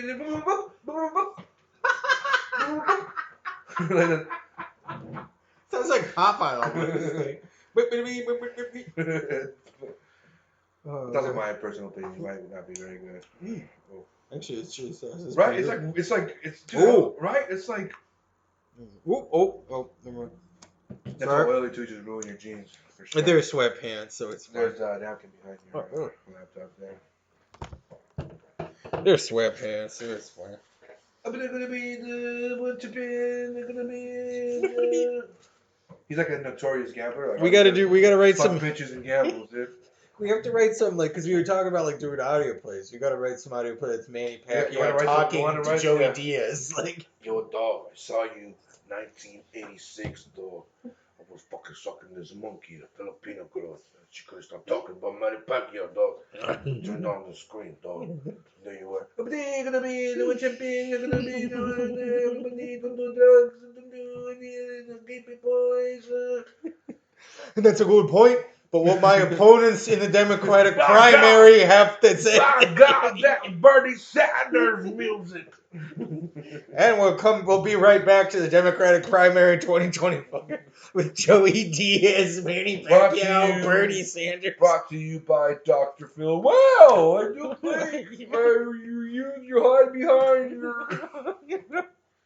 And look who's that? It's Mike Tyson. Oh man, I'm so happy to be here. You know, I'm just so interested in podcasts. You know, I just like you ever tried the Toad, man? Oh man, it's so crazy. The Toad is just like you have like an ego death. You know, like and with Tulsi Gabbard and Meatwad.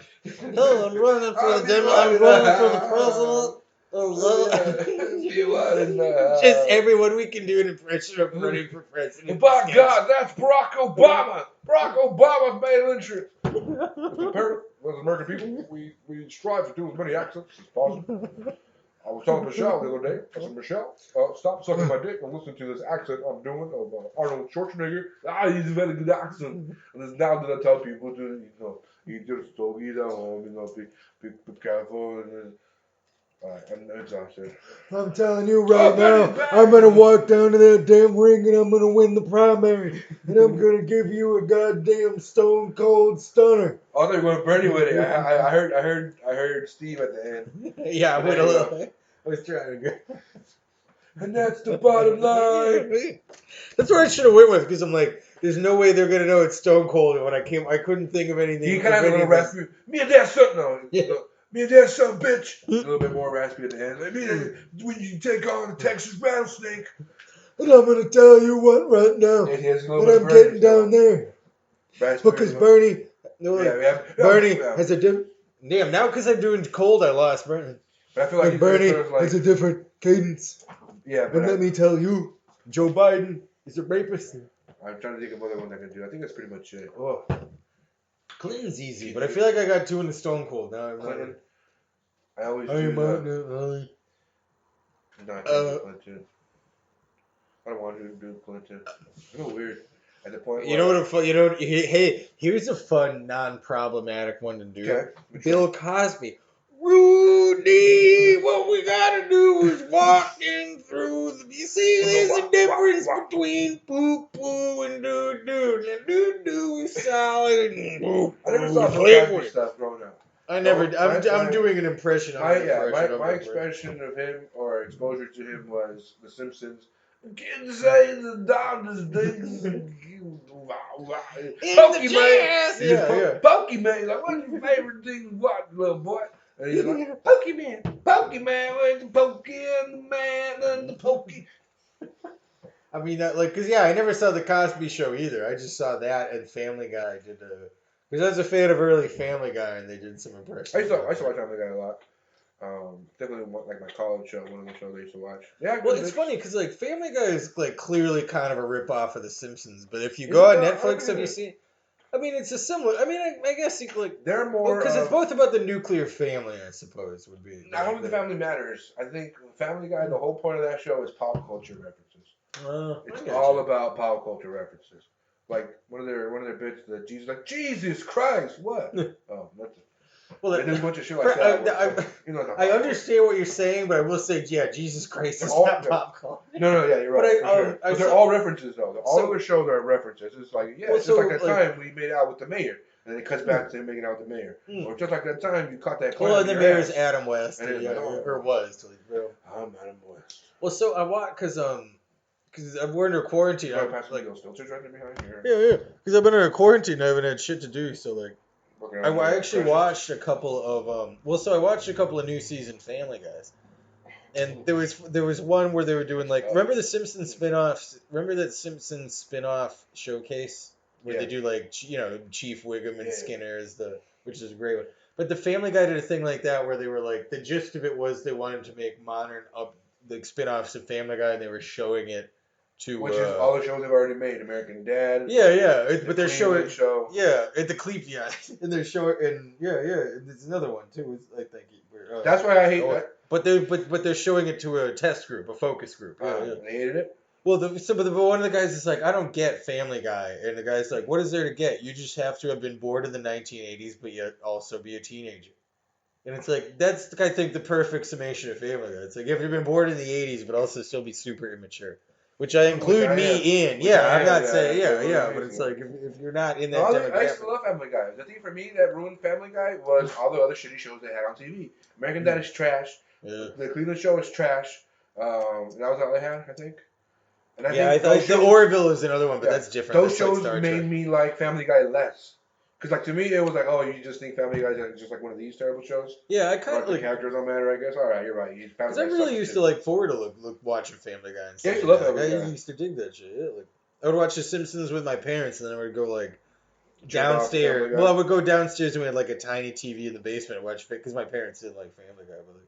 Your parents said feeding time was over, and they locked your cage? Yeah, they would feed me the fish, like Bart's brother Hugo. Yes, the penis. It turns out that Bart's the evil one. Yeah, that was a good one. Looks like it's funny. I've been getting my girlfriend in The Simpsons, and she loved the one. We watched the one where Lisa becomes a babysitter. That's a good one, where Bart gets hurt. Yeah. Like hitting his head against the door, and he passes out. There's that thing, because at the very end, like... Because you remember, like, Lisa gets caught with him in the wheelbarrow at the thing. But then the last scene is, like, Lisa's in her room looking sad and the phone rings. And, you know, it's, like, Ned Flanders. Yeah, desperate for a babysitter.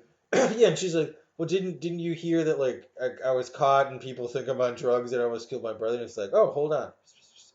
Well, yeah, when can you come over? And then she gets it. Like no one gives a shit that she should. Because my girlfriend's just like, that's true. Well, yeah, she's just like, yeah, well, everyone probably wants to kill Bart. No one would blame her for wanting to kill Bart. Like, my prognosis, bad babysitting. Yeah, that's right, my prognosis. Yeah, and like Wiggum calls too. He's like, when can you come over? Yeah, what's going on over there? She's like all fucking cracked out. That's right, because it overdrives down the boardwalk. It's like, we're getting great parking. In a world filled with pure, unadulterated love, there comes a time in the life of every single man where he must make a choice. A choice to wear the butt plug his father gave him as a young man who he himself wore on a daily basis. Or to be the fighter he always thought he could be after he beat up his little sister as soon as she was born. This is the story. Floyd Mayweather, 24/7.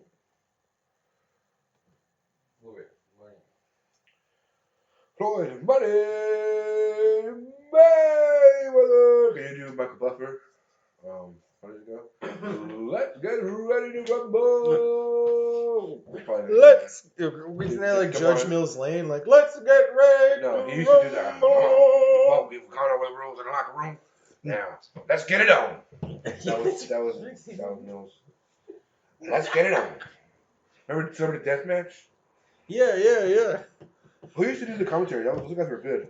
Oh, and Ja Rule hits him with the flamethrower. Yeah, that's right. It would always be, But yeah, that would be a weird one. It's just obscure 90s, like. I thought they brought it back at one point. Did they bring it back Celebrity Deathmatch? I think they did, actually. And look at that. It's Axl Rose actually hitting him with a machete. And Avril Lavigne just took the Offspring guy's head off. Evanescence with the wind. Just like people that you'd never like. Weird like 90s. Dude, so when I was a teenager in like the late 90s, like I was a ska kid. I was really and like the band was Less Than Jake was this popular one, and like I found out they're still going and they're still doing ska. But they're like 55. It sucks. It's Ska's a weird. I used to listen to some ska music, you know. No, but it's inherently for children. Like, ska is. I mean, I'm thinking maybe ska because I was into ska and pop punk, and certainly a lot of pop punk. That's what I'm like. You know, the Aquabats. Yeah. Aquabats is actually still pretty good, I think. Maybe I'm thinking more pop punk because there's a genre of music that's like Sum 41 and maybe Golf. Yeah. Exactly, but like there's a genre of music I loved when I was a kid that was just like I'm mad because I found out I have a stepdad, but Yeah, but that's the same thing with I'm like. pissed off because they took the remote. Yeah, it is a little unoriginal when you compare it to like the Beastie Boys shit. I don't want to clean up my room for my mother. Yeah, actually, right. Why even bother? Right, where it's like. Yeah, that's actually. I was gonna say though, Sum 41 filmed their video to Fat Lip in my neighborhood, and in the liquor store Top Hat. No shit. That's awesome. Top Hat used to sell liquor to minors. That's actually pretty fucking sweet. So we go and be like, "Hey, Miss Lady, let me get a 6-pack," and she'd be like, $30. All right.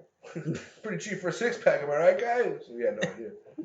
One time we went to Chuck E. Cheese and we got pictures of beer. And we were like maybe 19 something. I think we were in college already. We went to like the Chuck E. Cheese bar in college, and we got pictures of beer. And we were like, we were like, can we get a picture or whatever? And because like I never really bought beer, so I didn't know like you were supposed to pour it in a glass. So I was like walking around Chuck E. Cheese like drinking a pitcher of beer. I'm like, so was my other dumb friends. Just like, walking around. Yeah, and like one of the server chicks was like, can we see some ID? And we're like, oh shit. I remember like I was just walking around drinking a pitcher of beer, going, oh, this is normal. Just got their extra large. For my 21st birthday, I was also when I was in college. We went to a place called Island. You ever go to Island's Burgers? No. You ever heard of it? It's like maybe a West Coast chain. It's like a Red Robin type, but they're like Hawaiian themed burgers. And I got smashed during my 21st birthday.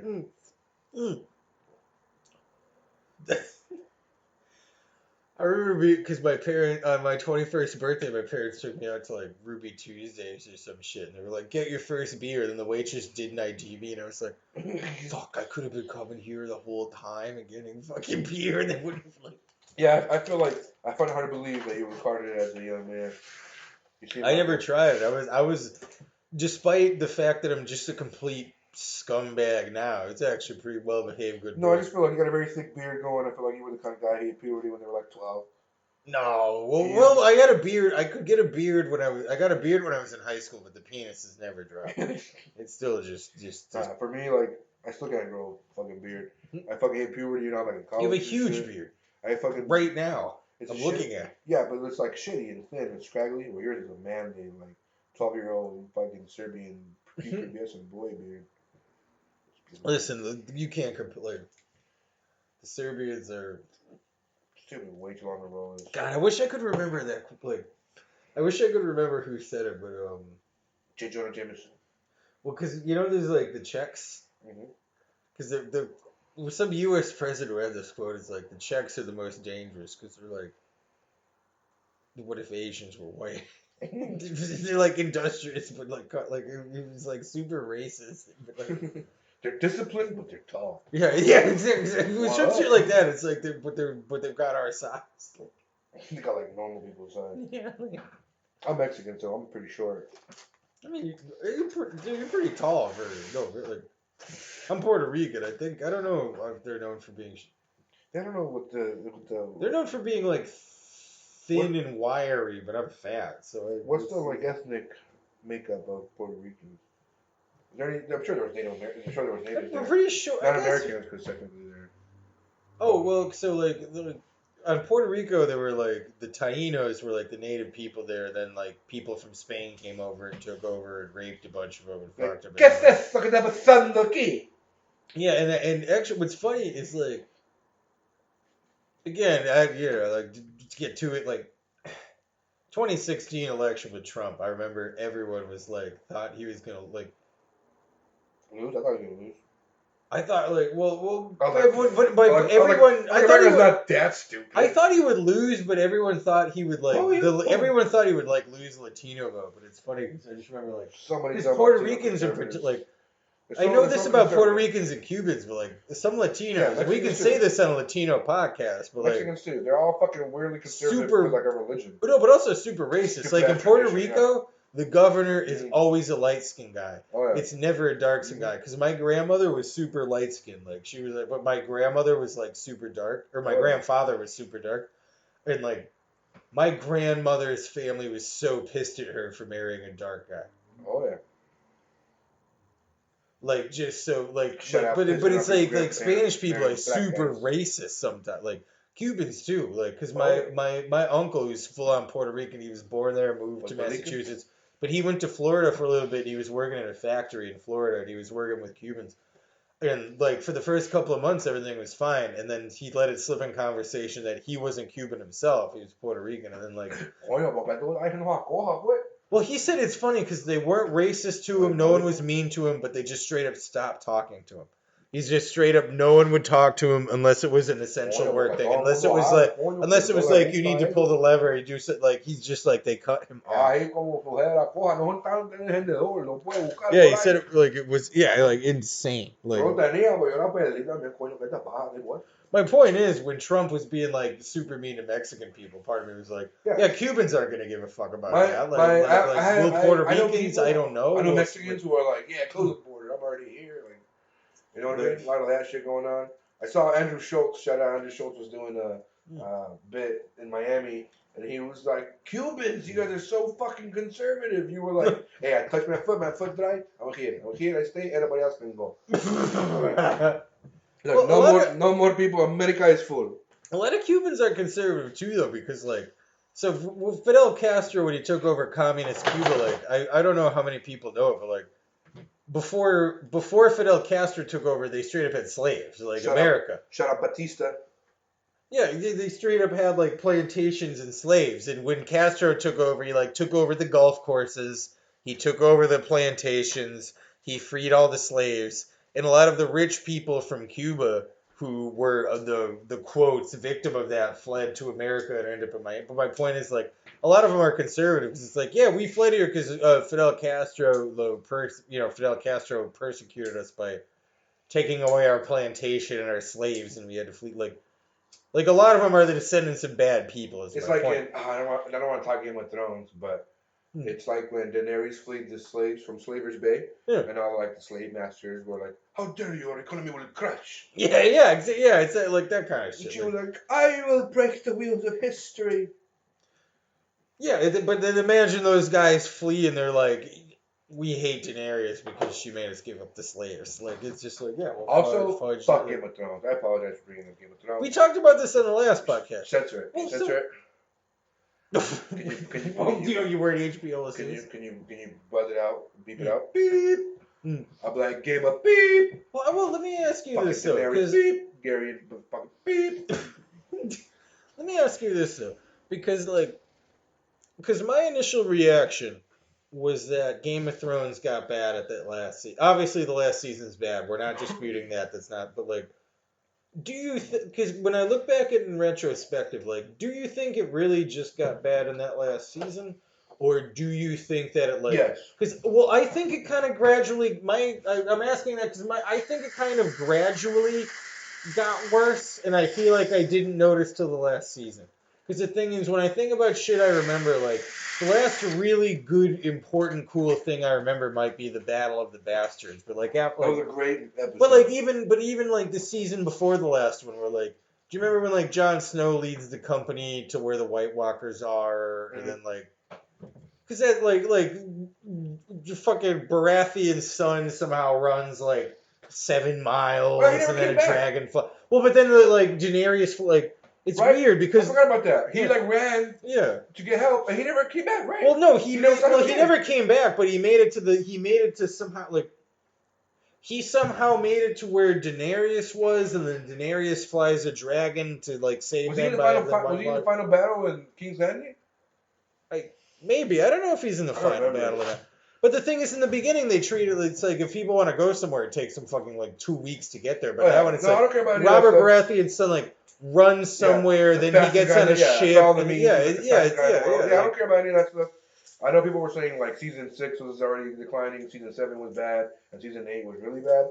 For me, I overlooked a bunch of things. I overlooked the fucking coffee cup, the Starbucks coffee cup, because I was like, people. That was funny. I mean, the coffee cup. I was just like, people are nitpicking. That has nothing to do with the story. That's a fuck up. Everyone. To me, the Brand the Broken thing was so bad. That sucked.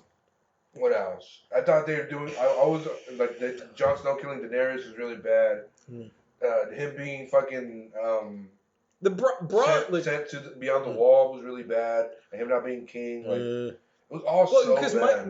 one of my favorite characters, if not my favorite, was Braun, and he sucked in the last season. Where he like shows up and he's like, what to, and he like points he like punches Peter Dinklage and points it at Jamie. He's like, no, it was really bad. But my thing is, I also kept giving him credit. Jamie dying with Cersei, thumbs down. Yeah, that was shit. The one where Jamie fucks Brienne too, like he thought maybe he was gonna wind up with Brienne, and he fucks her, and then he just takes off. He's like, all right, fuck this bitch, I'm out. Well, because it's like, if they ended it there, it'd be fine. But the thing is, because it like, her being knighted was cool.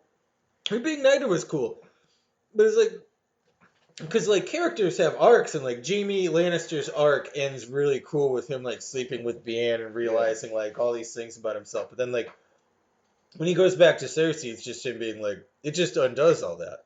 Like I don't know if then maybe the point of the arc is that he's just a piece of shit. Like it seems like he had a redemption arc, like because he starts off as a cocky piece of shit, and he seems to end up being a redeemed person. And then when he goes back to Cersei, it's just like it's like, oh yeah, no, it was all bad. Shit. Like, it was all bad. I was giving him the credit though. I was like, people hated the episode. It was really dark, and I was like, yeah, it's fine for me. I don't care. Yeah, they were bad, man. I just hope those guys never get work again.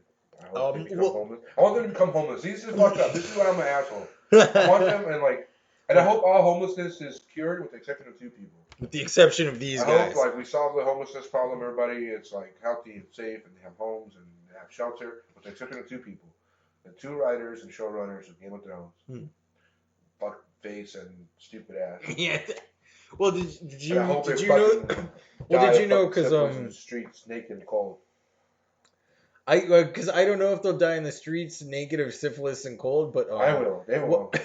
I for sure will. No. They're gonna run me over with their solid cold fucking. Well, no, dude, because they got hired after the because they wrapped up those Disney Star Wars movies. Yeah, they hired the 2 Game of Thrones guys to do the next ones, and then they fired them in like 2 weeks. Yeah. So you got your wish, kind of. I mean, I don't think they'll die. They have a huge deal with Netflix. They have like a $400 million deal with Netflix to produce or like write or do some sort of show running for like 10 shows. They got fat amounts of money from Netflix. No, those guys are like big time Hollywood like. Because I forget their names. Like, but I know their names. I just don't want to say it. You want to say it? We don't want to get sued. Yeah. And fuck those bitches. David Benioff. Benioff and Weiss. That's right. Because I confused them with Lundegoy for whatever. The guy who did Watchmen. You know that joke is a terrible joke. It's not mine, but I'm gonna do it. Yeah. Somebody was like, once was a man with no arms, no legs, just like a stump, just like a top half and a head. And he was an old priest, and he was always riding a skateboard, just cursing the whole town. Like, fuck you, bitches! I hate everybody. You're all fucking assholes. Hope you fucking die. Your dick falls off. And fuck your mother. She's a whore. And then one day somebody was like, Father, don't say those things because God's gonna punish you. Like, what's that fucker gonna do? Take my skateboard away? It's like one of those things. Like, what are they gonna do? They're gonna sue me? Take what? You can fucking take whatever you want. You want my pawn? This is the most valuable thing I have. Skateboard. Take it. It's like that bit, I hear people doing that bit now of like, I hope they steal my identity. They might even improve my credit. Damn, the skateboard thing is also like gonna read about like. What are the funniest things I feel like I ever heard was in high school? Because I was on the football team and I had these 2 boys, Scott and Kyle, and like because Scott was Puerto Rican and Kyle was this African American kid. And I remember he was like, this kid Kyle was just making this joke because he's like, yeah, like I'll never travel, because you know the stereotype. But he's like, oh, dude, I would never travel up into the white neighborhoods. You know, they'd be sneaking up on you. They're gonna hit you with their skateboard, throw their walk. Something about like they'll hit you with their skateboard that I thought was so funny. With their Heelys. Oh yeah, because like back then I feel like now like I see more black nerds skateboarding, but like back then only white people. Anyway, did you have a dinner time growing up? I did. Like, did your family eat dinner at a certain time? My family never did. My family's like, I made this. Mom was like, I made food. I'm like, what'd you make? She'd be like, whatever, it's something delicious. And I'm like, hell yeah, no, eat it. Well, I was 50-50 because when I was in when I was in first to like basically up to like 7th grade. When I got out of school, I went to my grandma's house, and she would just bake a huge pot of rice. Like, it was a very old, like, uncles would come over and everybody, like, but then when I got in high school, my dad insisted, like, all right, now you're getting out, you come home, we're doing, like, a dinner time. And, like, family time is 7:30. Yeah. We never did that in my family. My family was always, like, my mom would make food, And then as soon as it was done, she was like, food is ready. If you want to come eat. And everybody was like, of course I'm going to eat. So it did happen to be like. What do you, like, we were like forced to sit at the table and talk to each other. Was it? No? We were there because like, fuck yeah, this food's delicious. I'm starving.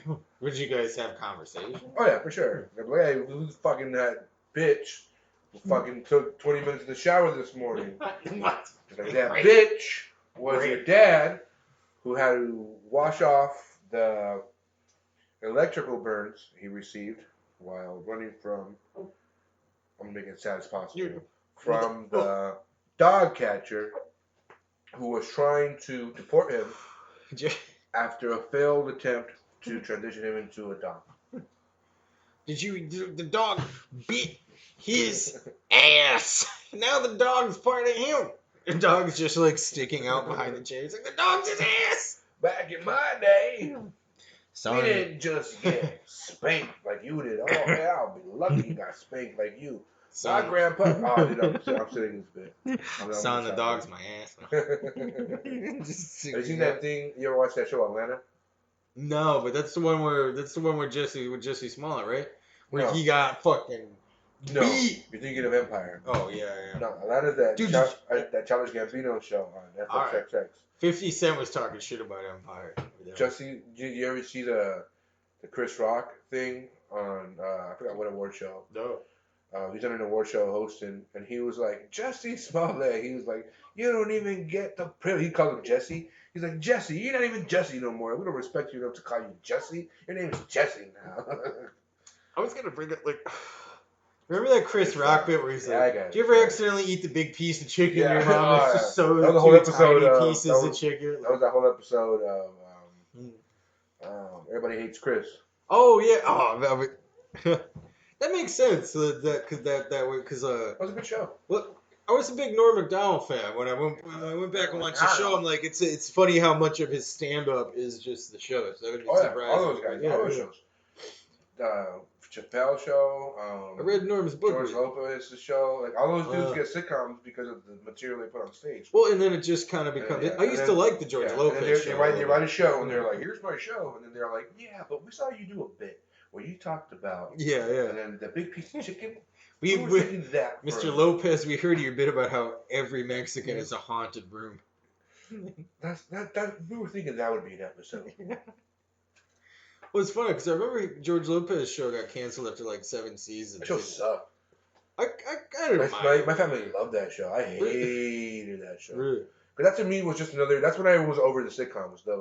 Alright. Well, it was funny because it was because we watched some show before that, but then competing after it was the George Lopez show and the Cedric the Entertainer show.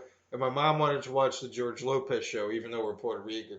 And then my dad wanted to watch Cedric, even though he's white. He liked. I used to watch the Entertainer show. He thought it was so much funnier than George Lopez. Did you ever used to watch? What was that show with Steve Harvey? Was it the Steve Harvey show? Steve Harvey show. Yeah, where he was like a teacher. Him and Bullethead and Romeo.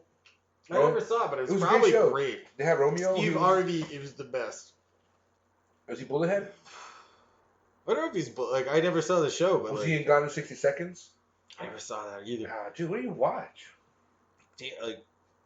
I see Meteor, man.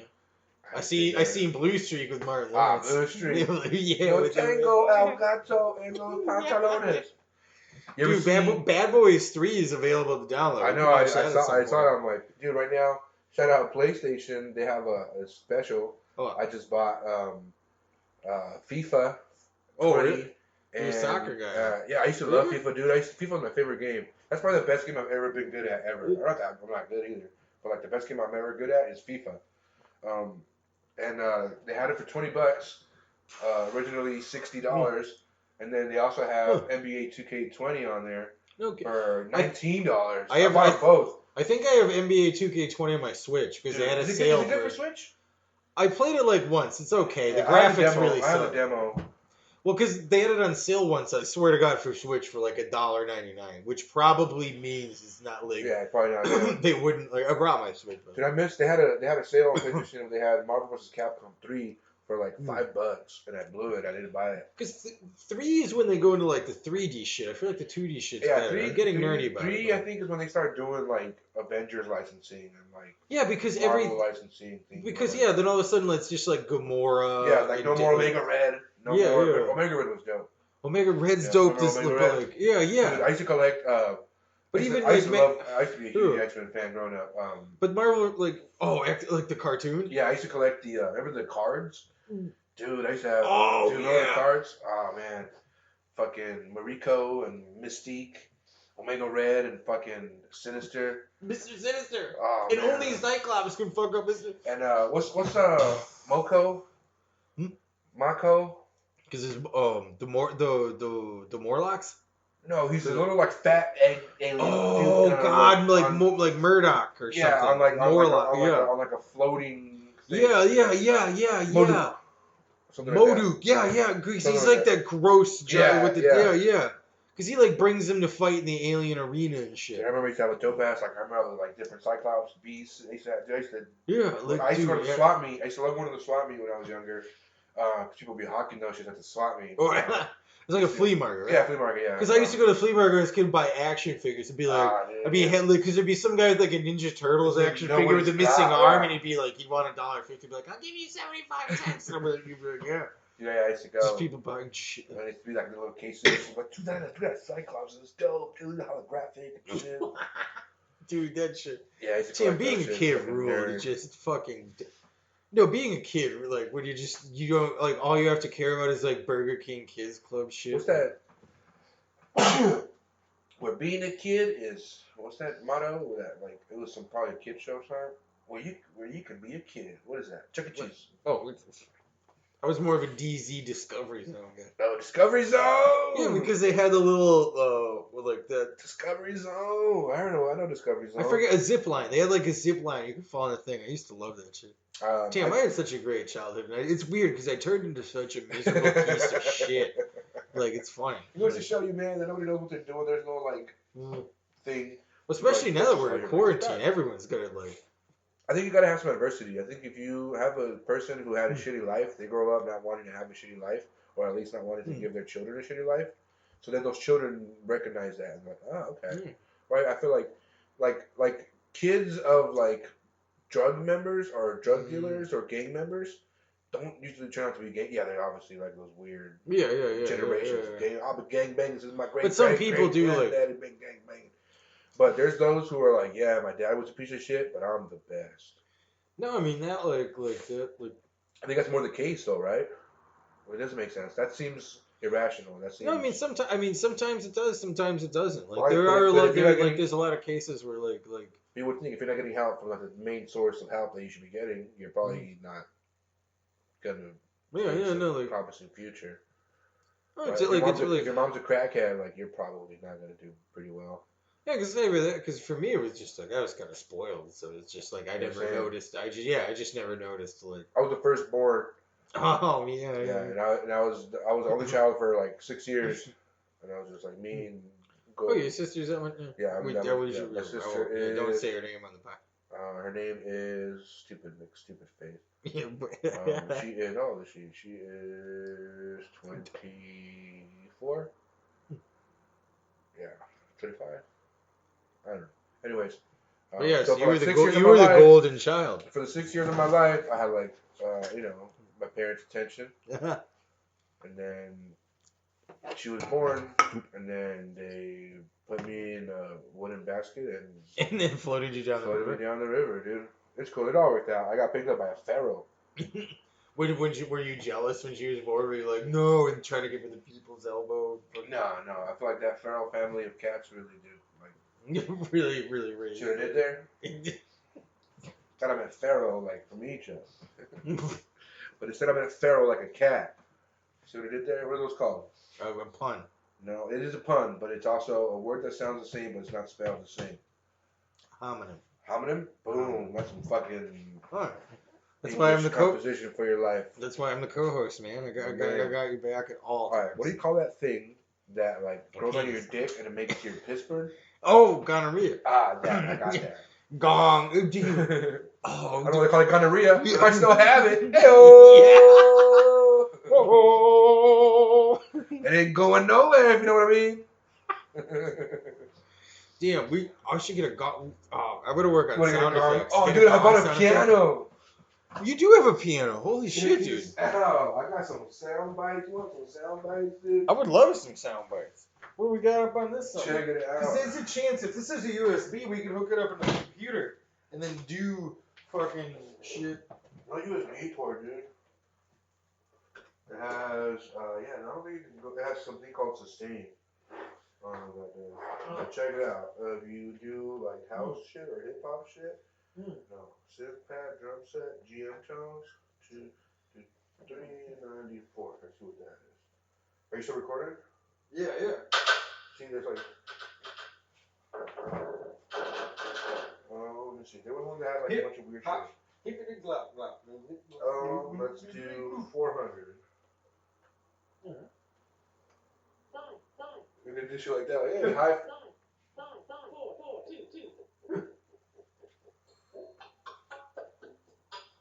This is some like Donkey Kong.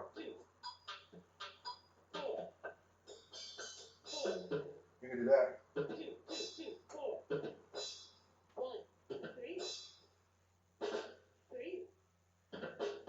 Punch. How many inches is your penis? One. Inch. Winch. And I have other shit. But yeah, dude. This is actually pretty rad. What did you want? Any crazy sound effects you have, guitar riffs, people being like, like, blah, blah, blah, Five, 4. Let me see. There's guitar about an orchestra 100. Ooh, orchestra could be fun. About GM tones, whatever that is, 267.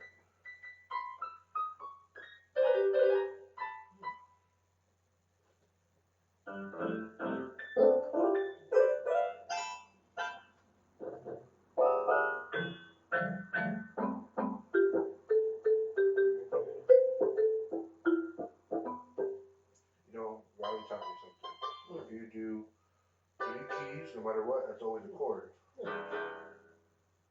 If you skip, that's right, because he's a good musician. Yeah. So if you skip 1 key in between. Also, I feel like I overlooked this. Congratulations to you for learning piano, man. What inspired you to get the piano? I want to write a musical, and I feel like I need to know how to. I need to I can write the lyric, but I can't. Good for you, man. Yeah, and I figured with this, you can do I want to do a corrido shit, so you can do some not brass 140, 121, so I can do like a trumpet or a tuba. Yeah, I can do some like corrido shit like.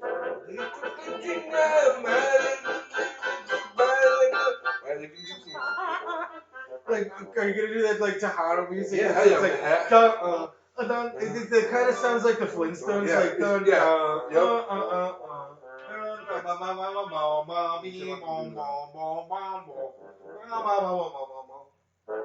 Yeah, it's like polka.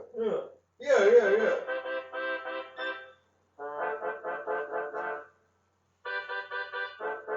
Dude, congrats to you for fucking learning. I don't know shit about this. Yeah, but congrats to you for getting it and fucking doing it. Yeah, it was bad. It was should have done that. Wasting the money. Yeah.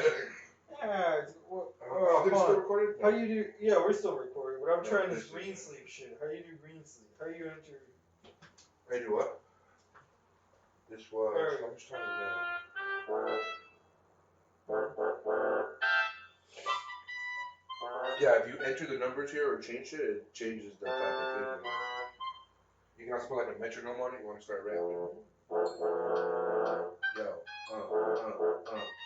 great is a bitch, and you got to go to this. Great is a bitch, and you got to go. We're doing like Hobbit rap. Oh, this is 45 minutes. That's pretty good.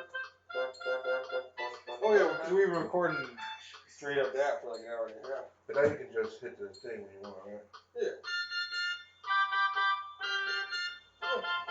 Right?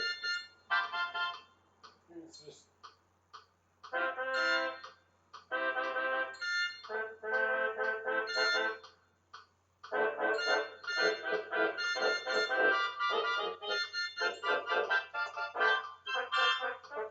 I got short, fat, stubby fingers though. It's hard. I can never play guitar either. Those are just the excuses. We tell her it sounds great. You can lick that pussy if you want. Sure. She's telling you no when you shouldn't, but hey, I'm just one guy. Well, that's not the problem. I don't want to do that. But I got to keep it elevated. These are, hey, shout out to elevated. These are the best fucking vapes. These, I feel like, this is how I know that weed is medicine, because every time I smoke it, specifically this vape, I'm always like, oh, I feel so much better. I wish I felt like this all the time. And it's like, oh, because before you were suffering, and now you have the medicine, and like you're. Well, I go to see you smoking a vape.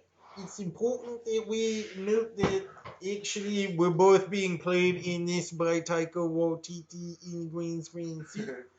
Each on both sides of the table. John Jones. I don't know what was his name. Joey say John Jones. I'm coming for you, boy. I mean, boy, like. You mean you want to fight John Jones? No, you're gonna take him on. You're just gonna actually, I do want to fight John Jones. Would you do it? Would I do it? For sure. Even if he killed me? Yeah. Then I'll be like, yeah, he died fighting John Jones. Yeah, like, was Punch kind of a badass? No, but he fought John Jones. No, I was gonna say. I actually probably would. I wouldn't mind getting killed by John Jones. That'd be fine. I could live with that. I feel like that's the only guy who should kill you. I feel like he should just work for the government, and our guy John, this guy murdered his wife. Wait. Everybody sentenced him to death by armbar. Well, they do the old firing squad thing where you're tied to the pole with a blindfold, but instead John Jones just runs up against you flying knee. Dude, what if that was like Umbak Thai warrior? Like, what if like you could choose? If I was president, I'd run on that campaign. Like, from now on, the death penalty, it's up to the person who's getting killed. How would you want to be killed? I want to be killed in an octagon by John Jones, Khabib, Conor McGregor. They all get subpoenaed. They all have to fucking go and do my murder, and they're just like, I'm just like getting killed. I want Brock Lesnar to throw me off the hell in the cell. Or to give me a F5 off the hell in the cell. This guy just landing on the concrete and just splattering, and the crowd being like, you know, it'd be a show, it'd be a dope show. Brock, and we're back to Death Sentence. Today's guest is a special one. He is the 8-time division boxing champion of the world, ladies and gentlemen, Manny Pacquiao. And so happy to be here. I'm going to kill him for everything he's done. It's not good. I say no drinking, no being gay. I'm not going to boy, it's going to be my turn today. I tell Freddy, just beating the guy. Just brought to you by Vince McMahon. That's how he recoups all his excess money. He's just being like, public executions, pal. Do you got a Vince McMahon in you? He can do, I'm trying to remember his voice in my head. Because he's got the swagger. Listen, fire! Yeah, he's there. Stone Cold! Suck my ass! Like, is it like his walk? That's the Conor McGregor walk. Yeah. That's Conor. Conor gets credit for that walk. But you know who started that fucking walk? Oh yeah, that's fucking Vince McMahon. It's a good. Strap. I mean, it's a good walk. That's like, the Vince McMahon strap. That little look. Dude, wrestling. It used to rule. It sucks. They have so much cool like character shit. Like to me, they have to go. Dude, more, The Rock. They have to do like wrestling. That's what the WWE should do next. A Broadway play. Dude, how much would that kill? Seriously, dude, there's a South Park where they do that, where the kids put on a play, but it's just like the kids put on wrestling. No, fuck that shit. But it's a play. I want it's the best wrestlers in the game, the dudes who are like the best doing it right now and want to do it. Yeah. Fucking also fucking do. You know who they should do? Remember that dude Kennedy? His name was Kennedy. He had like a short stint in like maybe 2007 to like 2010. He used to be like the announcer guy. And like a microphone would drop from like the center of the arena, and he'd be like, "Mr. Kennedy," and he would like introduce himself. But like, I feel like that guy, you put him in an opera, and you put some wrestling moves in that opera. That's a fucking dope ass opera. You just put an opera where they're clotheslining people. I'm going to suplex you. You can't have an opera where they're clotheslining people. Dude, that's what you're gonna write. Write a fucking wrestling opera. You're the one with the piano. I mean, I don't know how to play the piano yet. Do it. Give him the people's elbow. It will not smell. You gotta get down on some Man, musical shit, dude. I'm not a music guy. I'm not either, but I feel like we have to. That's music is, how shall I put it? It is the field of the dorks. You know, dork means whale penis. Huh. Like literally? Literally.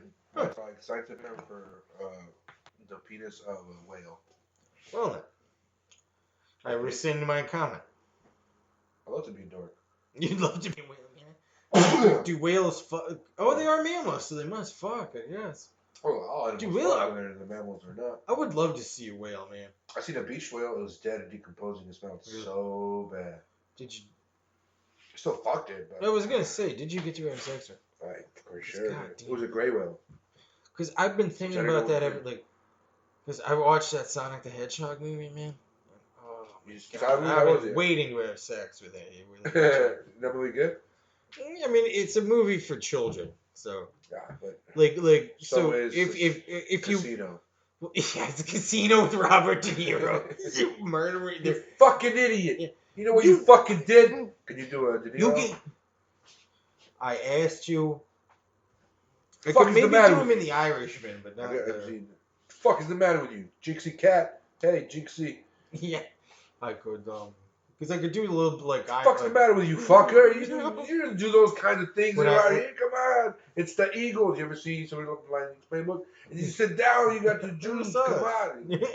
I can't do it. Because when I asked you to come out here... You didn't ask me to come out here, you little fuck. Like, because I don't want to say the things Joe Pesci really says. You get out of here.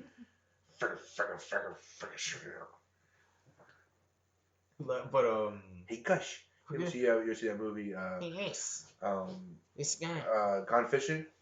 I loved Gone. My dad hated it. He was so mad. Guys, you can go fishing with me? Joe Pesci and Danny Glover. Yeah. Hey, we're gonna go fishing. Not their first movie together. We're gonna be in New Jersey. Lethal Weapon. People sleep on that. Lethal Weapon 3. That's right. I forgot. Isn't that 4 with Chris?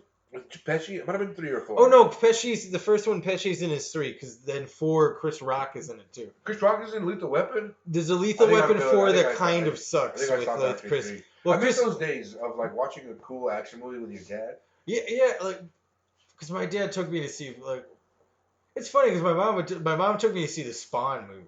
Spawn, I used to love Spawn. Yeah, well, it's funny because my mom knew I like comic books, so she took me to see it. And I can't imagine what she thought because it's a movie about a guy who goes to hell and he's like demons in his hell and everything. I can't imagine. One of the coolest, not coolest, but one of the harshest burns I've ever got was you look like the clown from Spawn, and I knew exactly what they were talking about. The Violator. And then it got it cut me to my soul.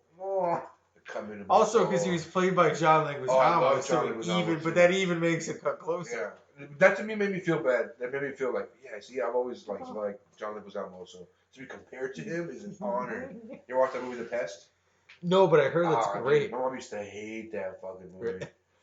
Is it because my dad I would try to watch Steve Urkel, and my dad would just be turn that. My dad would make me turn it off. He was like, I can't stand him. It was just like that where he's just so annoying, that you're putting. Okay.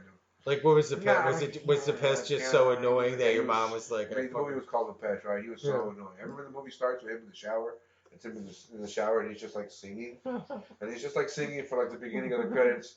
And my mom would just hear that she'd turn on, and she would lose it. I would just hear dishes just drop. Turn off that fucking movie. I'd be like, I'm watching the news. That's not the news. My mom was Lois from Malcolm in the Middle. I was for sure Francis. That's not the news. No, I was Malcolm. Well, you were the oldest, so. Oh yeah, I was Francis in the sense of Who was the old? I don't remember who the oldest was. It's Francis. Well, he's like, Mom, I know I took your car without asking, and I know that was a bad move, and I know I crashed it, and I know I was drunk, and I know I got arrested, and I know I punched that guy in prison, and I know that I shouldn't have done that. And I know that I'm punching you right now. But and I know I'm just injecting crack cocaine. And I know that I shouldn't do this cocaine right in front of you right now. And I know I shouldn't drop this baby. And I know I should. I'm just like, and she's just like, stopping. I'm just disappointed in you, Francis. I know I don't deserve another chance, but just please give me a ride to the mall. I mean that kid needs a ride to the mall. Francis, I always thought that Lois was abusive. Really? Let's be real here. That Lois was abusive. I feel like her emotional battery that she inflicted on these poor children on a daily basis is criminal, and I think she should have been arrested. You feel like she should have had more spoons, so to speak. Well, no, I don't. What does that mean? I don't know. It's something kids are saying on the internet. The internet. Is that like that thing where you can like check out a book from like an office or like a store? Actually, you can check out a book. Really? Well, I mean, if by book you mean like if you have about pornographic video. Well, books are mostly pornographic, right? Yeah. Most books have pornography. I don't think I've seen a book that's not pornographic. That's the whole point of the book. Some must exist. Because I've heard about Moby Dick. Although actually, about Moby's Dick. Actually, supposedly I've never read it because I don't believe anyone's. No, it's about. You ever watch that show? But there is a chapter in Moby Dick about whale sperm, or as you were saying earlier, a quote dork to tie it all back together. Well, it comes out of a dork. Dorkism. Dork slur. That's how. Yeah, no. Moby Dick is about. You ever see that movie? Zack and Cody, The Sweet Life of Zack and Cody on Disney Channel. Was it a movie? I thought it was a show. No, the show. You're right. Yeah. I was trying to be stupid. I know of it, but I haven't seen it. Well, there was this guy in there named Mr. Moby, and he was like the caretaker of the hotel, and that's what Moby's Dick is about. It's about him. Like every time he wanted to let like a little bit of steam, just let out some steam, he would always whip out his dick right outside of the hotel because it was a notorious hangout spot for prostitutes. So usually, like the first prostitute would just like immediately like ejaculate him, and he would pay them in hotel coupons, and then they would use those coupons for like the Johns. Yeah, and they would hook it with the hotel. So that's why that book it became. It sounds like because of that. It's called Moby's Dick. Great book. I recommend it to everybody. And that's basically the novelization of Zack and Cody, the TV show. Based on the book Sapphire. Based on the hit series The Sweet Life of Zack and Cody. My sister used to love that show. The Sweet Life of Zack and Cody. I used to hate it. I was always bitter because I felt like we never had cable when I wanted to watch cool shit. Oh, but you guys would get cable. Well, like my sister had a fucking Disney Channel and The Sweet Life of Zack and Cody. Get the fuck out of here. We did. I used to live off those free subscription days where they like give you HBO for like a weekend. Oh yeah, remember those days? Yeah, I used to videotape shit. I would get a VHS and tape the shit. Oh really? That's smart. I never did that. But because I watched, what was the thing? I like Drake. The last thing, Drake and Josh was kind of when I tuned out of it because that's when I went to college and I never watched that. That's about when I got it was basically about a fat brother and a thin cool brother. Room. All those shows are about two brothers. It was just somebody who has a cool room. All those shows, Friends, had a cool apartment, which is shit that's not realistic, right? Which I think appeals to all those pieces of shit. People living in their piece of shit fucking 4-bedroom bunk bed with their brothers. And they're like, oh, I wish I had a cool loft den bed. Yeah, I wish I only had one roommate. Yeah, exactly. And they're super independent. They live on their own. Their parents never check in on them. And they're blowing up science experiments in the garage. Get out of here. Because I remember, it's funny, because I remember, the first time being off on my own, it's I'm off on my own, I can do whatever. I'm going to eat cereal 3 meals a day. And then by, day 2, I'm like, my fucking stomach hurts. I don't want no more cereal. I'm because I ate 2 boxes of cereal a day. I gotta put some meat in my cereal. I feel some meat. I have this weird psychological fact. Oh my god. Where I can't eat food. Say you invite me to lunch, and I eat French toast only, just French toast. To me, I'll be I didn't eat. They had no meat on that plate. There was no sausage, no bacon, no nothing. There was no meat. So I just ate French toast. I was not a meal. Yeah. So I'll never be full in my head. Until I feel like same way about cereal. I love cereal. I thought you meant unless there was meat in the cereal, as if you dumped hamburger. But my point is, I want to. I've gotten to the point where I'm like, what if I just put some cut up sausage in my cereal? That probably tastes really fucking good. It would be awful with milk on sausage. Alright, what is a meat you can get cold? Prosciutto. So you're gonna put some prosciutto in your cereal? That'd probably be delicious, cause some umami, so that's sweet and salty. Maybe. What about some like? Oh, now you got me. All right. That's what I'm saying. Right? That'd be delicious. I don't care what kind of cereal. You put some Frosted Flakes and some prosciutto. That'd be bomb as fuck, bro.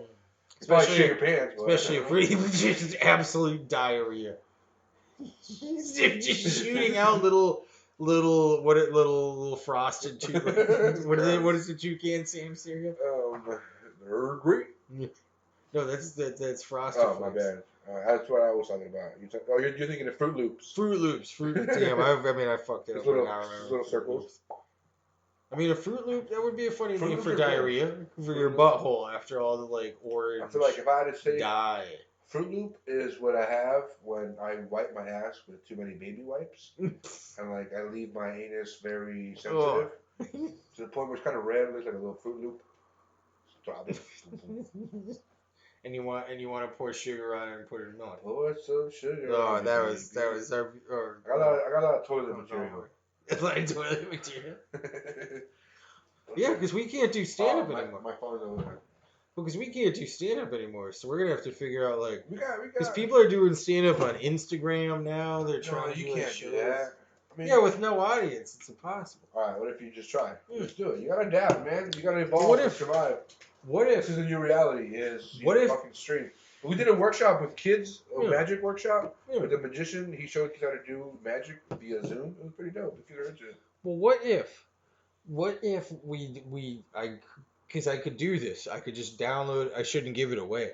But I could download a bunch of laugh tracks, and then we could just do stand up into the camera, and I'll add the laughs in. Then we'll cut to like I can get some like B-roll of an audience, so it'll be like you performing in front of the wall, and then it'll be a laugh, and it can cut to like people in like tuxedos clapping at an opera, and then it'll cut back to you being like, and my name's Ponch, and my penis is tiny, and it'll cut back to like a guy with a bow tie like. I do think bravo, the laugh track. Excellent, sir. Your material has changed my life. And then we can pay Taika Waititi to come out in a green screen suit and be like, "Oi, are you know this stand up? This is what we're doing. The stand up revolution. This is where we go. Over here. This is how we handle it." Dude, you know who's dominating MMA right now? Are the fucking Kiwis. Really? The Taika Waititis. Taika Waititi in a green screen suit with a six-pack fighting in the MMA ring. Just projecting the six-pack on him with the... Would you rather be a boxer or an MMA fighter? MMA fighter. I think it's way more badass. Because, like, boxing, this is my thought. I don't think boxing's dishonorable or not cool or anything, but, like, to me, because boxing has more rules, like you're not allowed to like take people down or use your legs. So in that way, I think MMA is the sign that like it's a true fight. Well, if you want to compare who's a better fighter, I think it's MMA. For sure. Like I think boxing is a good physical contest, but it's this like football or baseball. Like whereas MMA like at the same time because you and it like.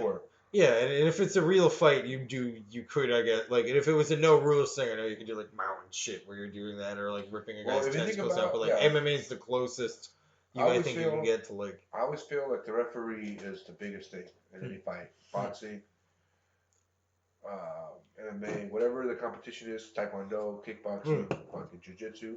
If there was no ref, right, say one person bested the other person, physical competition, a fight, whether it's boxing. What if I knock you out? There's no ref to stop me.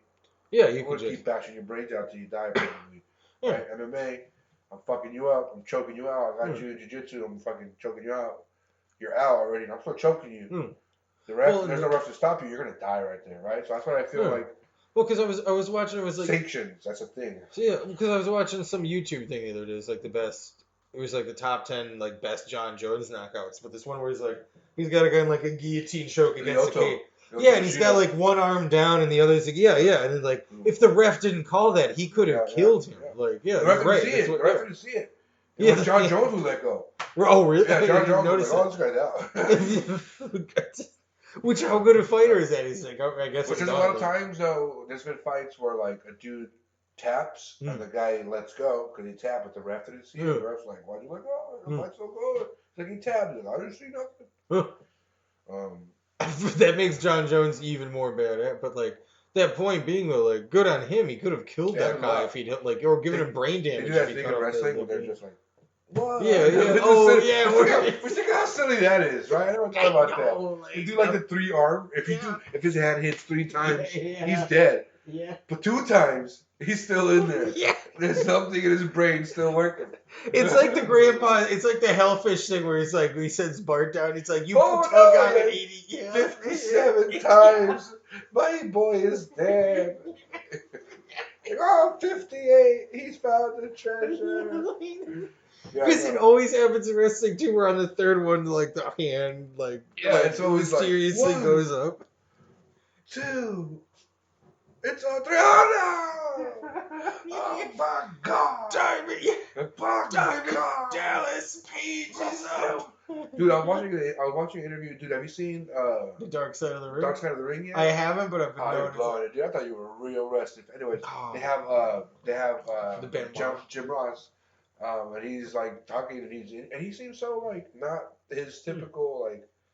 He's like an AEW executive right now. He's like a co-owner or something.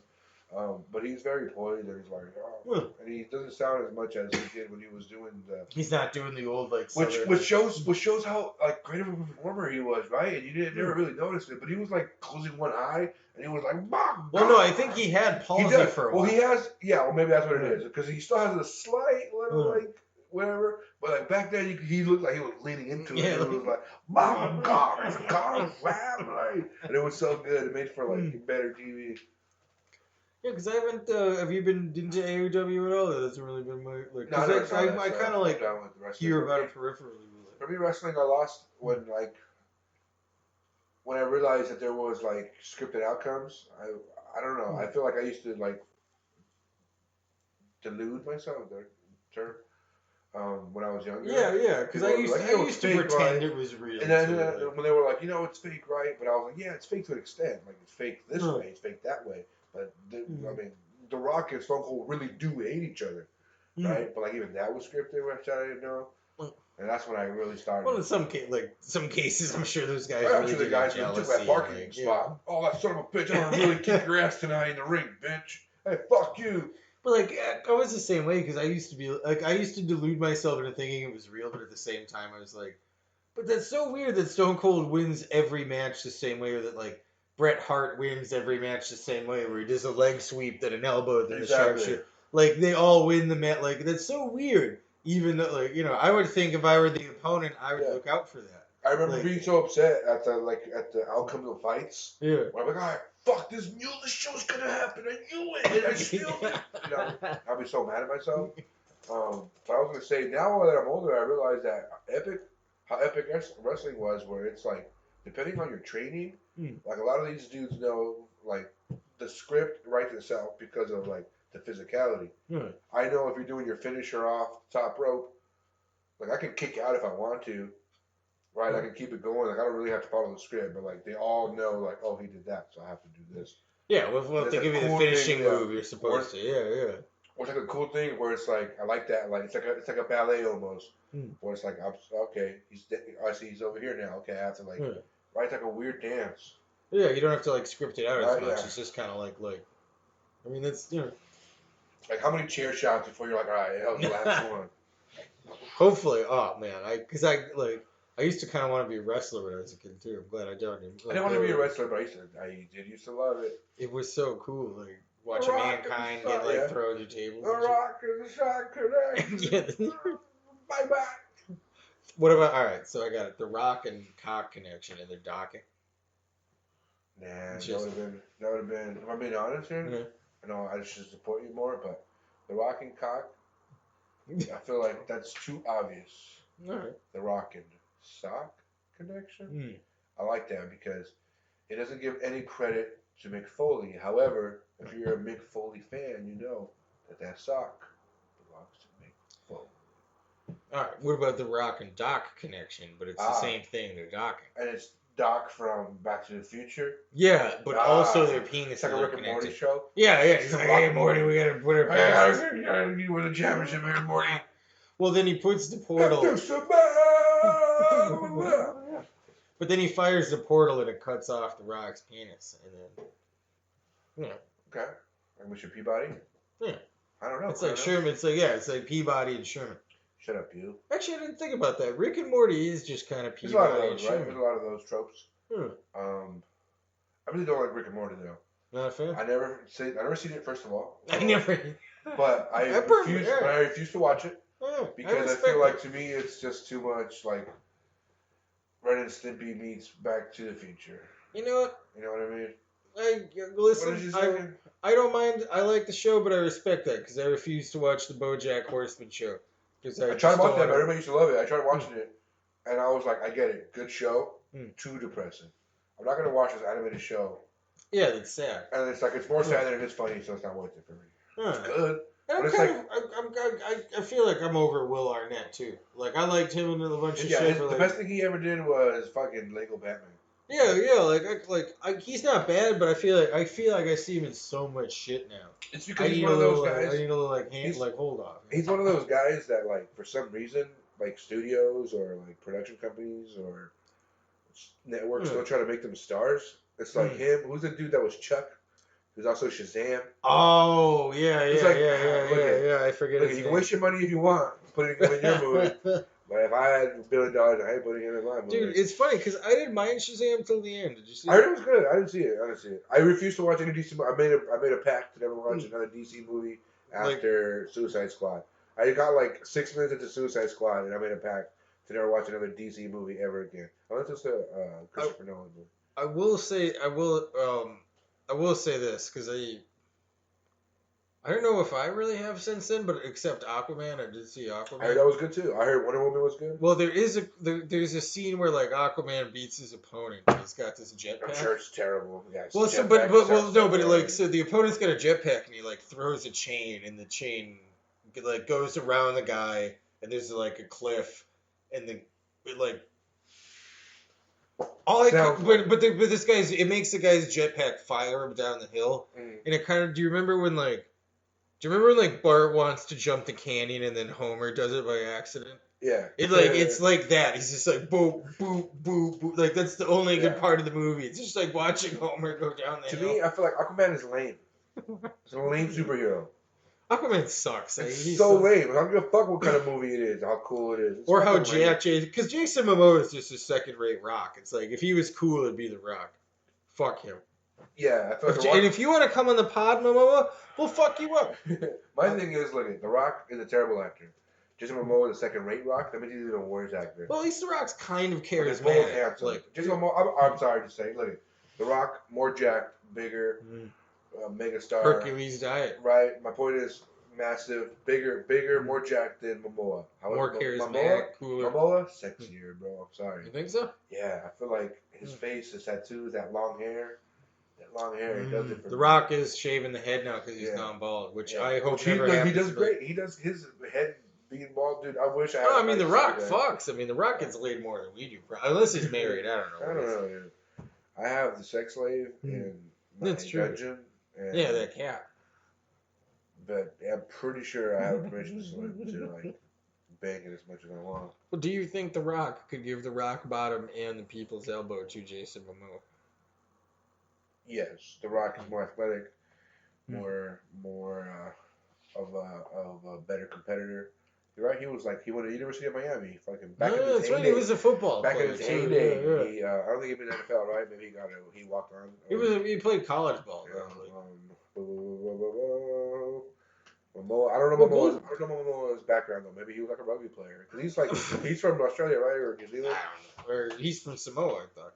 Is he? I don't really know much about him except that he was Aquaman.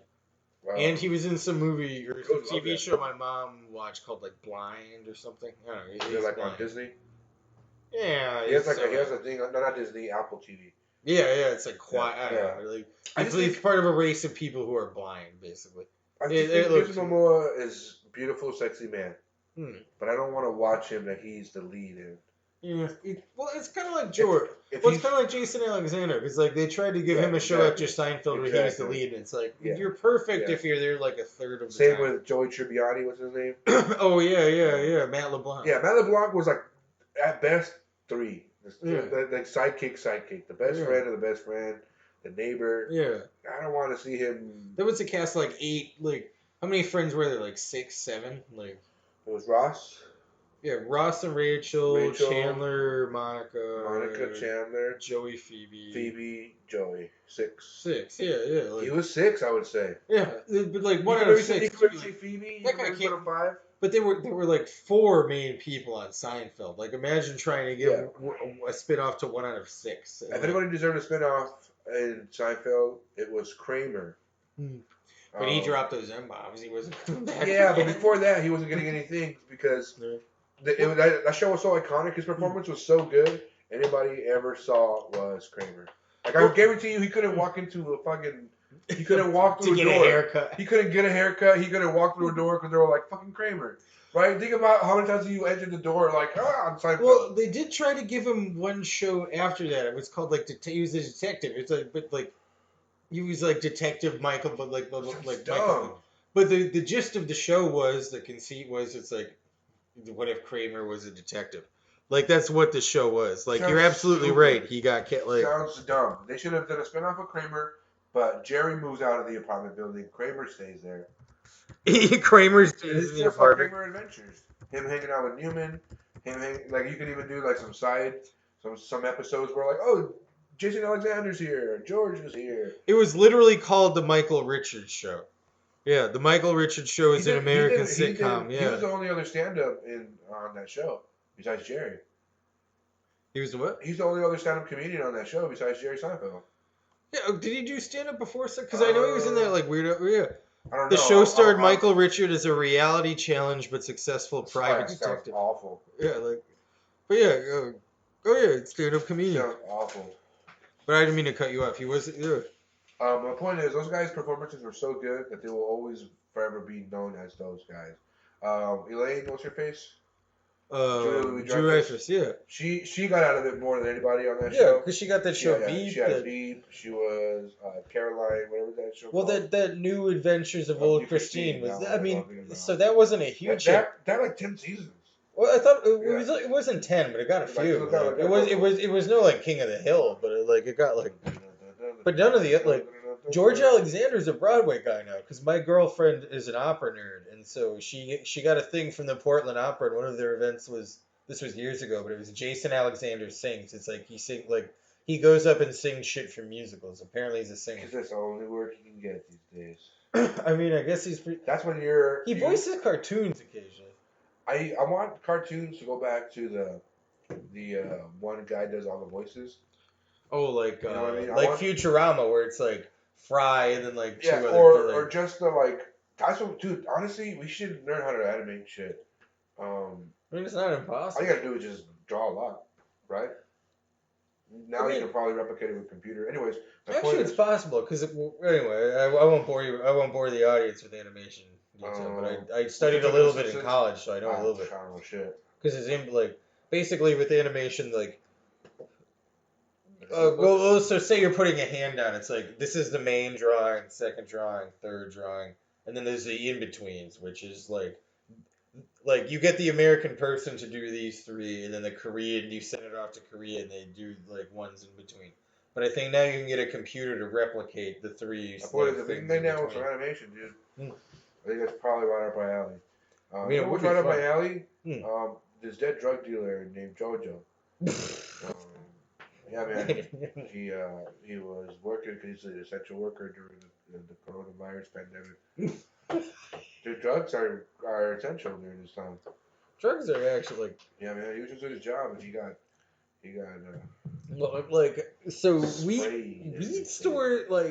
Weed stores have been deemed essential businesses in this time. Yeah, liquor stores too. When the liquor store the other day, the guy was like, I was like, let me get 5 bottles. No, let me get 4 bottles. Of the hooker shot, the hooker Tito's, and he's like, how about I give you a pint of Tito's?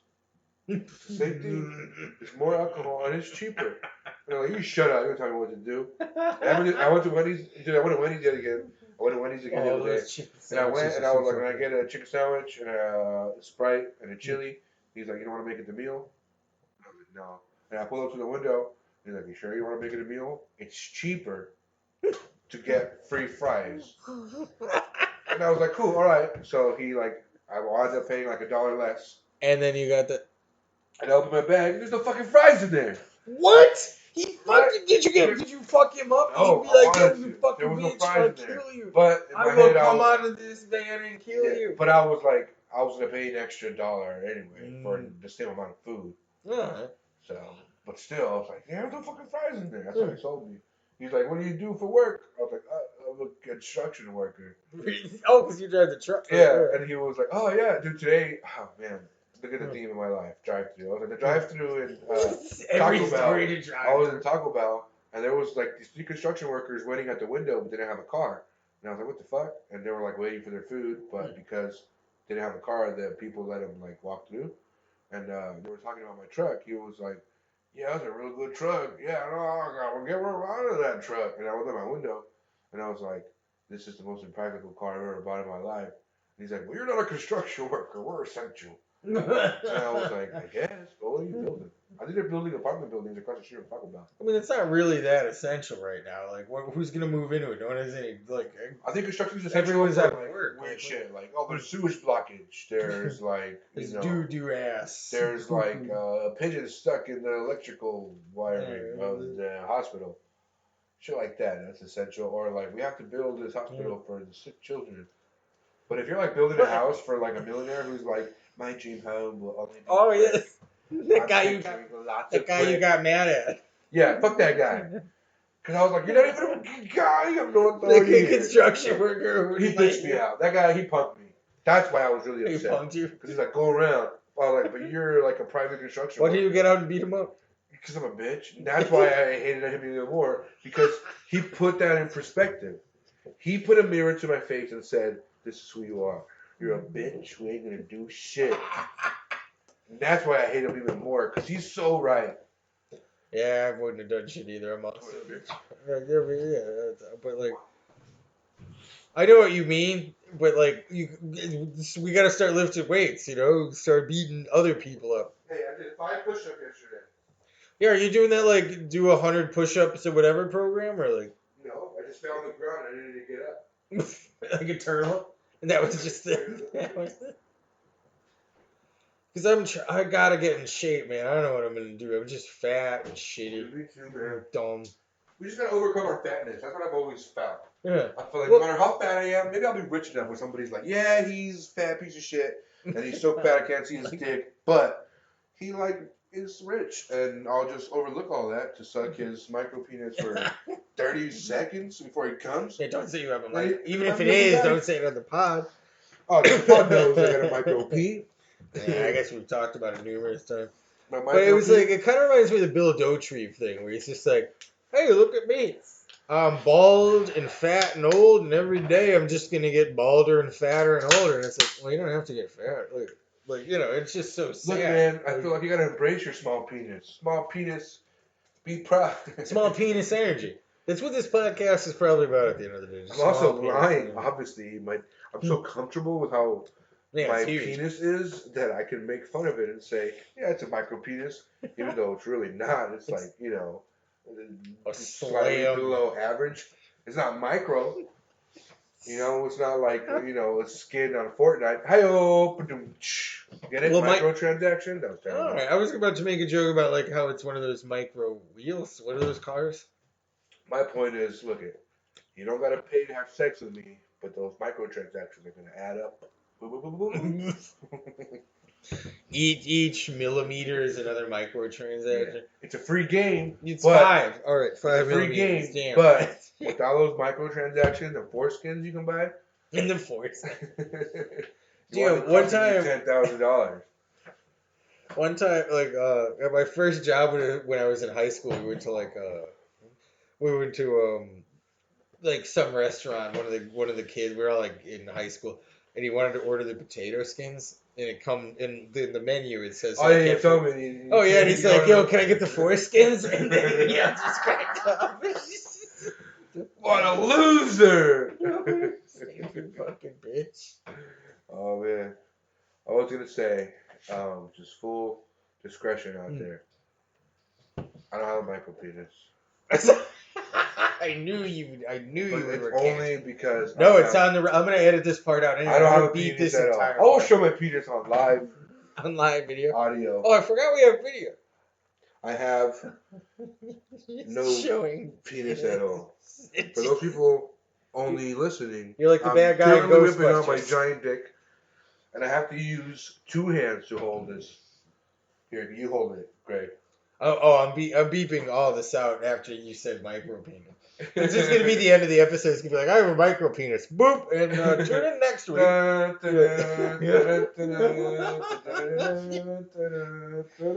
Tune in next week for another great episode of the podcast where Ponch discusses his mic in a trailer, and then it's just you being like, oh, in slow motion, like, oh, Can we call this the micro P cast? The micro penis cast. For all those micro P's out there, I have heard Terrence Howard, the actor, is a micro penis. You see, look at. If I'm gonna be honest here, full disclosure, this is some very vulnerable shit, and that's what you get on this podcast. Is my penis, I will say, is more of like a floppy collection of foreskin. If that makes sense. Like it's like if my penis went inside of my body and like got lost and never came back out. So what I did was I got a bunch of rubber bands. I got a bunch of rubber bands and tied my dick foreskin into like this like thick, tough like skin, and like I feel the sensation of my foreskin being touched, which causes me to ejaculate. But technically, my penis got lost inside my body like a long time ago. Which is why you should always circumcise your children, because that way his penis doesn't go inside his body and never come back out. If you circumcise him, his penis is forced to come down. Well, if it comes down, it's kind of like I would imagine. You know, it kind of looks like a baby bird, like a mother bird feeding its child, like just sliding out of the inside of your body. Mine looks like. Have you ever seen those Greek statues where it looks like they have 3 testicles? Yeah. Oh yeah, one's just a tiny penis. Yeah, it's just like, wait, that's penis or 3rd testicle? Oh, I think that's his penis. But again, there's no penis in there. It's just the hollow foreskin that I collected, squeezed together. Tim, when I was in college, I was in this acting class, and I remember there were like 8 people in it, and like the teacher wasn't there, but this one kid comes in. I won't say, but like he just comes in. He's like, "Yo, man, have you ever been like taking a shit, but then you look down and your penis is so tiny it just looks like you have a 3rd ball?" And just all the girls in the class were like, "Ew!" All the guys like, "Yeah, dudes rock." Shout out 2004. All right, back to my penis. Look, I'm not saying I got a small dick, but I probably couldn't helicopter it. More of a no, because I have a pretty tiny one. You can helicopter anything. Helicopter this. Look, I'm not saying my dick is small. You've said that numerous times in the pod already. And as I've said, I'm editing out any evidence to the contrary with the beat. But it's the part of the book you skip because, like, I know exactly what it is. It's just the same information, but just a little bit. Well, so let me ask you this. If your penis had a style, would it be more like Floyd Mayweather, or would it be more of a Manny Pacquiao? My dick is more like, look, if you're going to fight me, I probably won't put up a fight. And once you realize that, I'm going to surprise you with something. Well, wait a minute. So you'd be more like, what was the guy, Ruiz, the fat guy that knocked out... Yeah, exactly. Perfect. That was it, perfect. Look at this guy. He stands no chance. He'll never make this person come.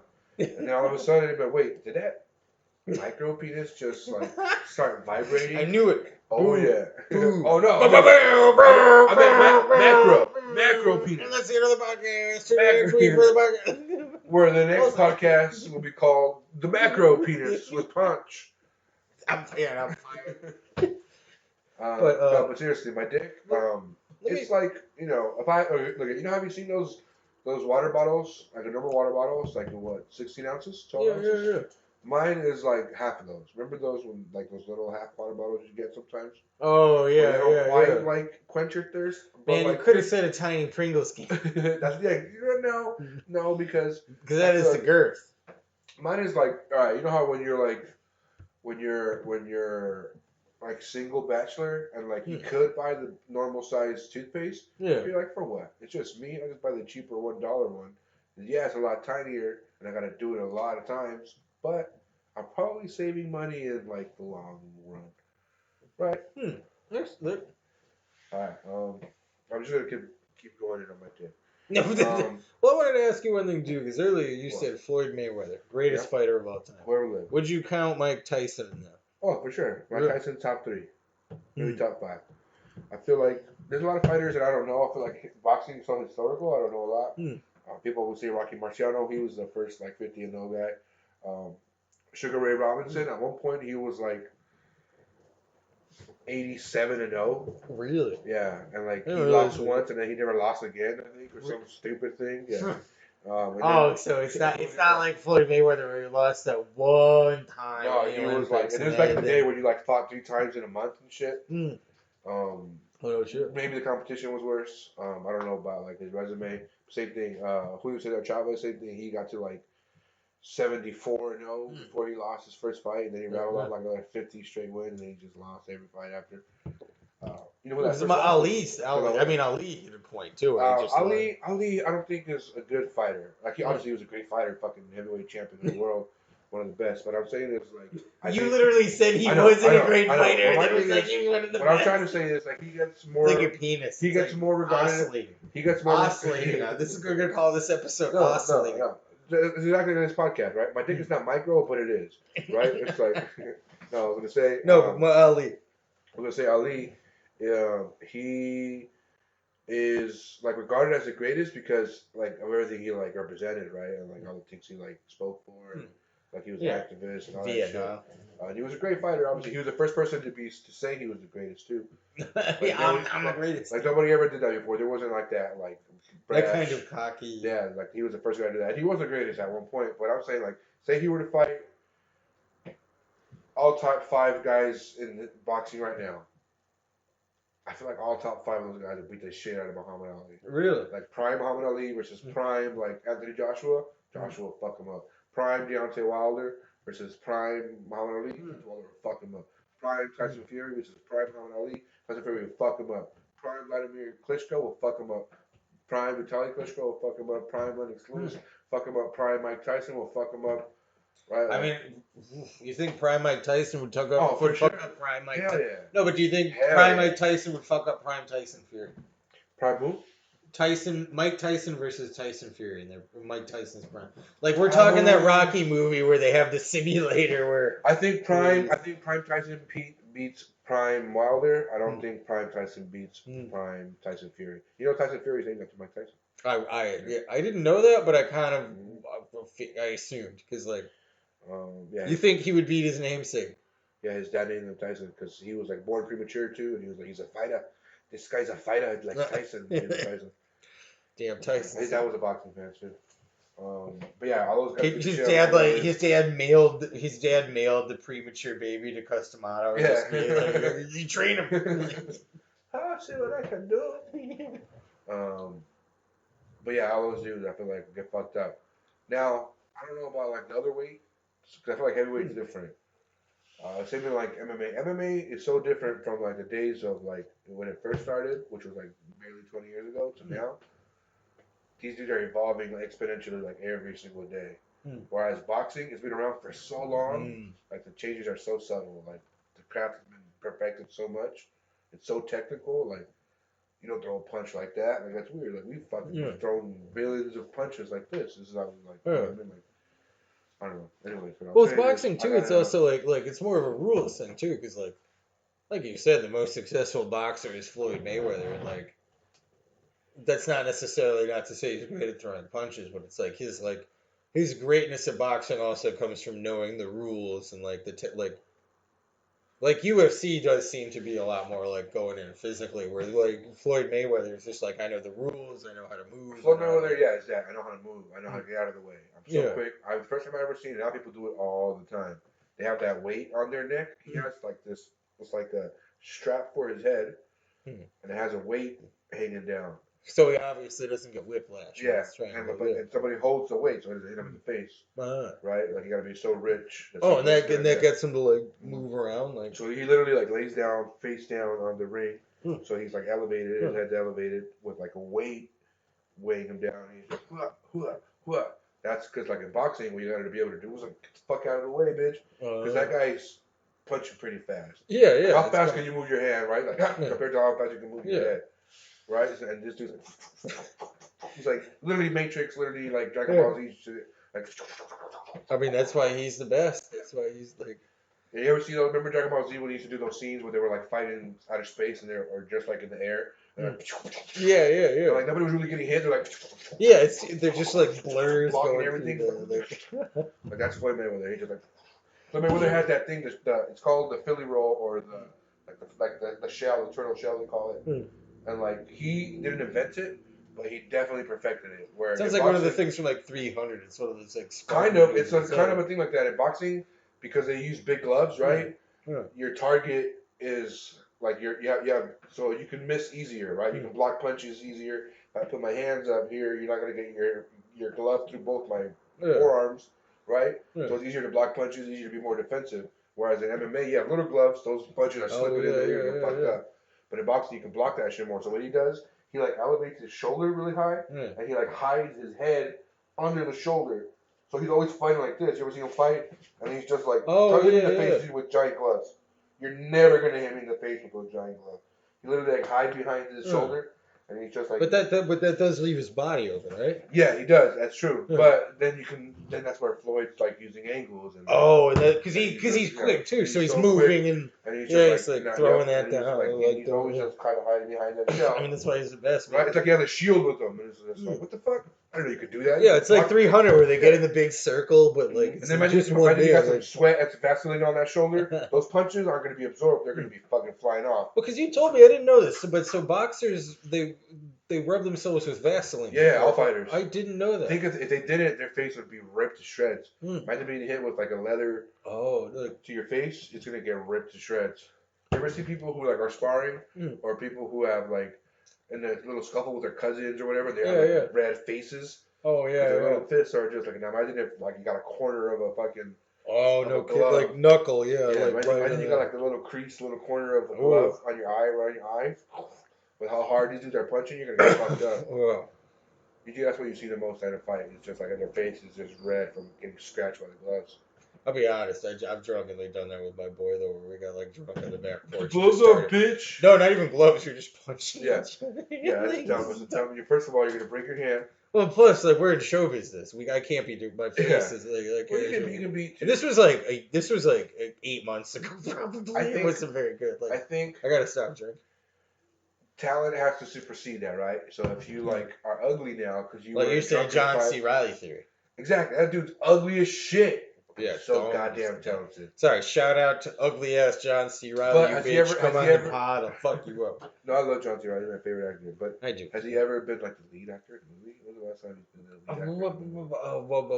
actor? He's definitely been Sister's brother. I guess Sister Brothers. No, I don't really. It's not a great movie. It's alright. Have you seen Cyrus? Well, what about the? Because I haven't seen it, but you told me about that Roman Polanski one that he. He's not the lead in that. He's definitely one of the leads, but he's. Well, there's only 4 people. Yeah, there's 4 people. And he's one of the 4. He's one of the 4. That's probably the most leadery he's done. He's won an award for Chicago. Well, what about? I mean, oh no, I guess. Step Brothers, same thing. He was a duo, not the lead. Yeah, and the same thing. Because I will say, listen. I will say also, Talladega Nights may be one of my favorite movies of all time. He's so good in that. Yeah, and babe. I like when he's talking to him about the ghost. I was just gonna say. Why do you want to have the stereo that I like to party? I like to party. He's like, one more thing. Your house haunted? Yeah. I don't think so. Let me some creepy noises coming out here. I'm surrounded by all this junk. That junk is my stuff. That movie is a home run. But think of that, right? I'm trying to do the John C. Reilly accent. Think about the fact that he has like, you don't even notice his accent, but he does, and he's not fucking Southern or whatever the accent he's doing. It's so good, right? Well, yeah, because I mean, he does different stuff for a lot of them. Because and it's so subtle. He's a character actor. Because he won an Oscar for Chicago. Yeah, did he win an Oscar or was he just nominated? Yeah, I think he won for supporting acting. Actually, that hammers your point home perfectly. I don't think you know what I mean? Similar like Gary Oldman. Although Gary Oldman does actually lead in a bunch of movies. He was Winston Churchill. That's a fucking. He starred in Tinker Tailor Soldier Spy, which I saw and did not understand.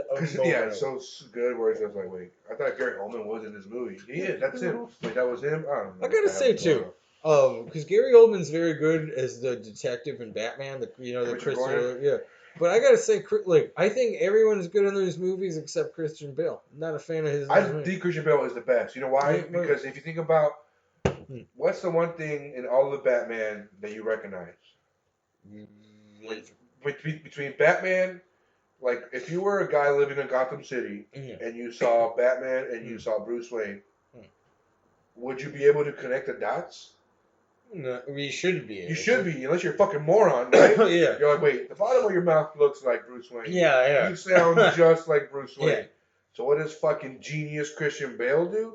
He's like, I'm gonna change my voice. Well, no, because did you see the Ben Affleck one no, that was after Suicide Squad, right? I did see that. Because with him, it's a voice modulation thing where the computer does which it. That makes sense.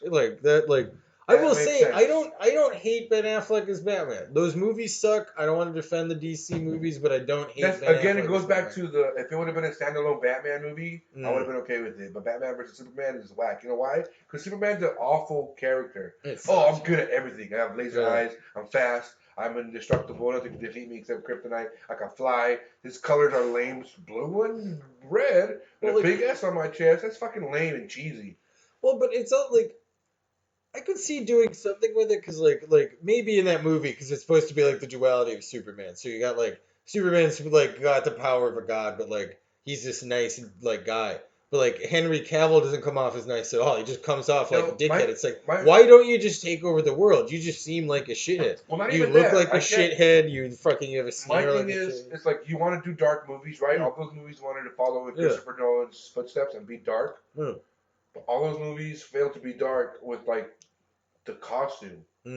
Oh yeah, how are you gonna be this dark badass figure? You got a fucking cape. Get the fuck out of here. I get that. That's Christopher Nolan's Batman had a cape. Yeah, but Batman needs a cape, right? That's distinct to that character. It's weird. That's what I'm saying. Batman itself is an awesome character. That's why you can do great Batman. That's why it's been the only successful DC franchise. But all the other DC characters suck. But you know what DC does have that's fucking awesome, that it's better at than Marvel, and they're now starting to realize that, it's fucking villains. They have way better villains. But they're doing this thing where oh, you're about to go into the Joker movie. No, but that's what they're fucking up. They're well, the Joker's a great villain. Let's keep doing that. No, don't keep doing that. Do a different villain. Do a fucking standalone Lex Luthor movie. How awesome would that be? There's so many. We couldn't do it without Superman, because I would want to see him try to fuck up Superman.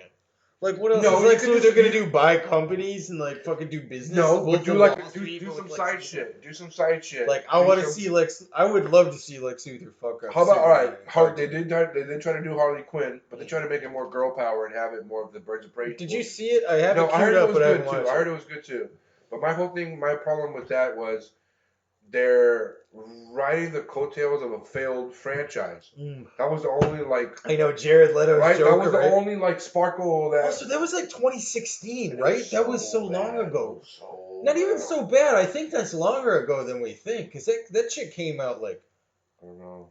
I think the Jared Leto Joker movie came out before we did Intimate, which was 2017. I think that shit came out straight up 2016. That Suicide Squad. I was hyped on it too because. All right, I was damn. I thought it was a good idea. Everything a meth version of the Joker. It makes sense. You know what they should do? You look like a cartel guy. Yeah. You know what they should do? They should fucking do a Batman Beyond movie.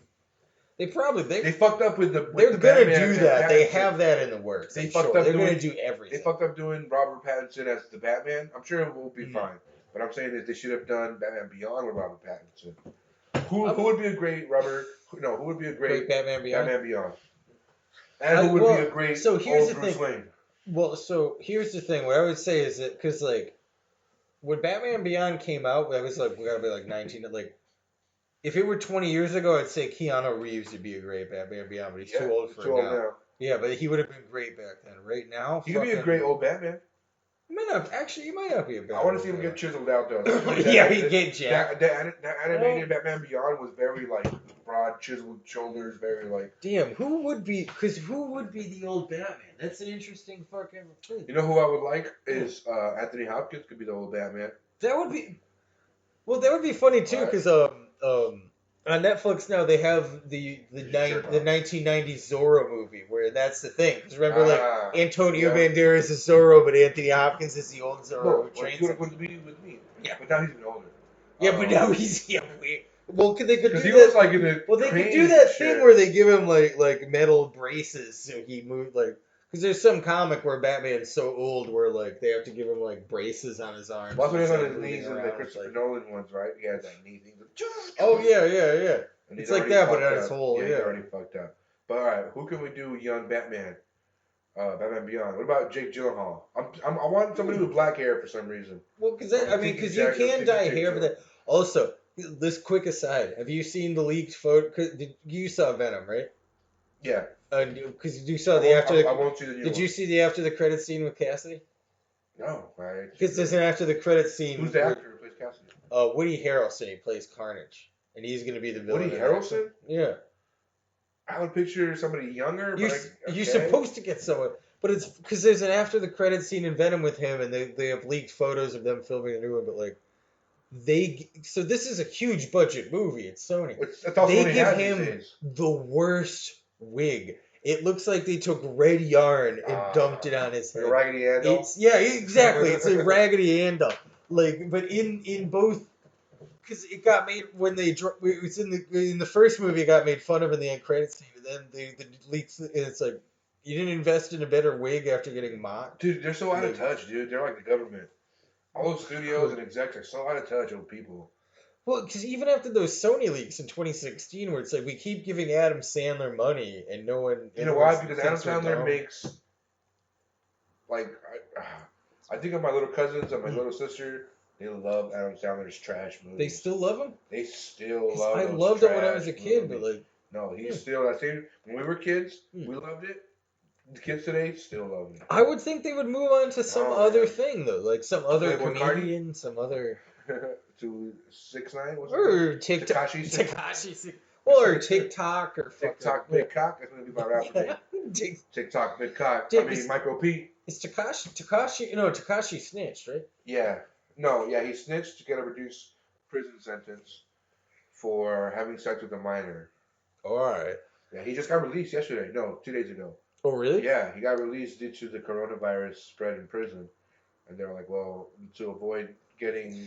Dude, I heard some people theorize he might be like an FBI plan. That seems to confirm. He's not smart enough for that. Yeah, that's probably fair. People give people too much credit. Like, no, he's a moron. Well, that's a lot of paranoid YouTube people. He's a moron who made money off other morons. That's the thing. It's like if you pander to the lowest common denominator, man. I wish I could figure it out. I wish I had the balls to be like, you know. I mean, you're figuring it out. I don't know. I'm too proud where I'm going to be that guy. No, you're doing the penis tiny. You just got to be like, yo, what's up with being fat? And that's hacky now. You know, have you seen Dave, the Little Dicky sitcom on FXX? That's his thing too. I feel like you showed it to me, but I don't know. His whole shtick is like Little Dick, which that's his name, Little Dicky. No, but I mean, you wouldn't be the first. Like, there's other people, like tons of people talking about. All I know is that shout out to that show, Dave. It's a good show. I like that show. And shout out to Forrest Whitaker, Ghost Dog Way of the Samurai. You betrayed me. Have you seen that movie with Keanu Reeves and Forrest Whitaker and The Game? And I used to love that movie. It's like a cool cop movie where Keanu Reeves is like over the hill, drunk. He doesn't care. No, but this sounds awesome. Oh, it's a great movie. It's with Forrest Whitaker. What the fuck is the name of that movie? You have to Google it later. Yeah, Forrest Whitaker, Keanu Reeves, The Game. Google that. The Game, the rapper. The rapper. Hell yeah. Great fucking Terry Crews in this movie. Oh, damn! This actually sounds. This is a banging cast. He drives that Charger. It's called like Street Thugs or something. Street Kings. Street Kings. I've never seen. No, I might have seen it, but I remember I forget because I remember seeing the trailer for that. It looks so and cool, wanting to see that movie. That movie, I'll take it back. I don't know about it's good or bad. I won't say that. That's no, but I remember like. But I enjoyed the fuck out of that movie. I want to watch that movie tonight. Street Kings. I remember like seeing the trailer for. I swear to God, I remember seeing the trailer for that, being like Street Kings. Can you think of a Keanu Reeves movie you don't like? I even like Speed 2. So I never seen Speed 2. Yeah, that's great. I will say because I rewatched Speed like a year ago, and it's a lot slower than I remember. Does it hold up? Just dudes on a bus. Well, but like the thing is, the first 5 minutes is just the credits rolling with a shot of an elevator going up, and it's like, yeah, you could do this. At, like, they used to do those long things like, in the 90s. Yeah, like where it's like them walking into an office building for the first 15 minutes. Yeah, well, that was real annoying, and other than that, it's pretty great. But my point is, can you think of a movie where you're like, I hated that Keanu Reeves movie? I can't. Point Break, epic. I never saw Matrix. It's funny, well, because I used to hate the sequels, but like, because movies have gotten so bad, kind of, that I like the sequel. I rewatched them, and I kind of like the Matrix sequels a little more than I used to. Okay, I feel that way about. He's in that movie where he wants to fuck Jack Nicholson's old wife with like Diane Keaton or whatever. It's called like Something's Gotta Give. That's a great movie. I love that one. Yeah, Something's Gotta Give is a great movie. He was, I mean, the Wicks, John Wicks are epic. Oh man, I haven't seen 3. I've seen just the first 2. 3, like I think it was great. I was drunk as shit when I saw 3, so I didn't understand the plot, but it is awesome. The plot is Keanu Reeves is kicking ass. Yeah, the plot is he runs around. What do you want? Yeah, he's doing. Yeah, basically he runs around and does arm bars and then shoots people in the head. Like that's. I don't remember. Which I like. That's what I appreciate about those movies. Yeah, actually doing some fight techniques. Yeah, he's actually like knows how to like. You've seen the YouTube videos where like. I've also seen all those like the outtakes of him like almost blowing up, like filming a movie. Have you seen those? No. And they're like action, and he's just like full sprinting, and like the thing blows up, and he's like, it's all him. Jesus, damn, dude. You know who I respect for? I think they should make this an award category too, in the Oscars or at least in any award show. But stunts, I respect Tom Cruise. Oh yeah. Tom Cruise, like I was gonna bring him up, dude. You know that building in Abu Dhabi? It's like the tallest building in the world. The Burj Khalifa, whatever it's called. Yeah. That dude was repelled from the very tip top of that, ran across the entire building while he was like harnessed to it. Epic shit, like dangling from a helicopter shit. He actually did it himself. He actually did all those himself. Isn't that epic? That's for like 3, right? Like that's for like Mission Impossible, like 17 or something. Well, because have you seen when he broke his foot? Have you seen that when he's on the motorcycle? No, he's like running building to building. He's like jumping from building. to building. Was that for 4? I think it was one of the Mission Impossibles. I will say because I saw 4 in theaters, and it's Tom Cruise and the bad guy is Superman, the guy who plays Superman. Yeah. Because I will say, but those get better. Would you agree? Yeah. The Mission Impossible movies have gotten better. Honestly, that was the first one I've seen. Dude, have you seen Ghost Protocol? No. It's fucking great. But that's the one with Philip Seymour Hoffman, right? Yeah, it's fucking great. That's supposed to be. They've gotten better. And you would think they're a joke. But that scene though, because it's like Tom Cruise is running from building to building and jumping, and then Henry Cavill is just like, whistling and looking because like he's walking on the ground and Tom Cruise is trying to catch up. He's like enhanced, right? Yeah. Like sort of enhanced person. Looks like John Hamm from Mad Men or some shit. No, he's running building to building and he's like smashes his foot against one of the buildings, and he like continues the scene and like finishes the scene. No shit. And you can be like, holy shit! And they use that scene in the movie. Like Jack, have you seen Rumble in the Bronx? I love Rumble. Dude, have you seen his cast in that movie? Yeah. Oh yeah, when he's like he has a broken foot, and they painted his cast to look like his other shoe. So he's doing the whole movie in a fucking cast painted. Wait, is it the whole movie? I think the whole movie. Because I remember seeing that when he's like, because at the end they have that hovercraft and he's like skiing at the end. I don't remember if it's the whole movie or not, but that's epic, right? Rumble in the Bronx. That's what I'm saying. They should have an award category for fucking stunts. Because these dudes deserve Oscars for that shit.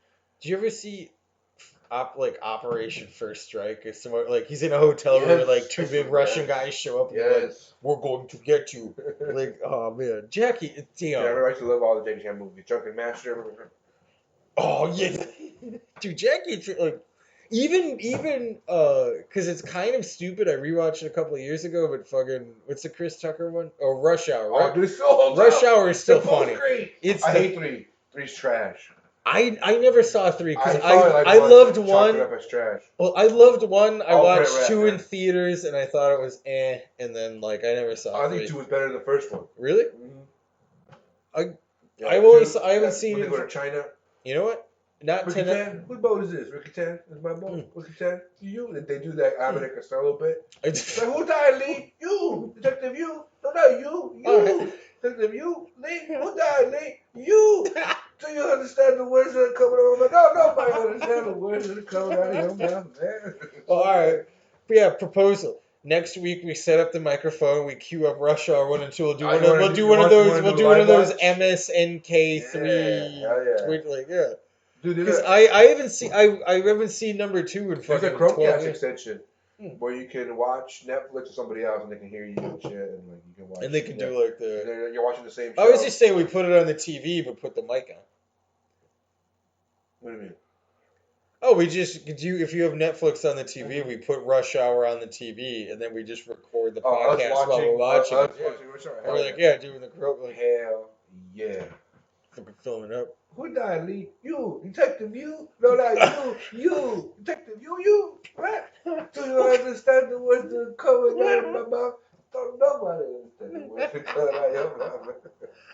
Well, and I remember too in the first movie, there's like, because there's like a 10-minute fight scene that starts because Jackie Chan's in that bar and he's just like, "What's up, mine?" And like he just drops an N-bomb and then it just causes like an 8-minute fight scene. You remember that Paulo Francisco bit? Yeah, Jackie Chan. He was like, No, "Oh, I don't want to fight. No, please, I don't want to fight." Whoosh, whoosh, whoosh, whoosh, whoosh, whoosh, whoosh. He like beats everybody up. No, please, I don't want to fight. I'm just a customer. Please, no. Whoosh, whoosh, whoosh, whoosh. And I killed everybody in the bar. Damn, I remember Pablo, like when I was like a freshman in college, I remember Pablo Francisco being like, we would listen to his album. He was over and over and over. I feel like I would like him and Mitch Hedberg. We would and Lewis Black a little bit, not as much, but like we would listen to like their like damn. I feel like I haven't heard from like Pablo Francisco in forever. I think all those dudes they don't like stick with the times or I don't know what happens. Right? Because Fluffy dropped a couple of new specials. Because Fluffy stays with the times. He does different shit. He does like he's still doing different stuff. Like he has that bit now that I like the fat guy going to the taco truck. He's like I like going to the taco truck. Where it's all female Mexican ladies. And they're like, "Oh, mi gordita, you're so cute. What do you want to eat, mister?" I would be mad if I were you because that's just your, like, that could have been your bit easily. No, you tell me when you, before the new management, you would go to that forest and be like, "Oh, it's my name." He has that every bit. Restaurant you go to. But he gets that bit because as fat as I am, and I'm super fat. He's way fatter than me. Yeah. So, like, automatically, he gets those fat jokes over me. You know what I mean? I got to take a fucking fat piss. Yeah.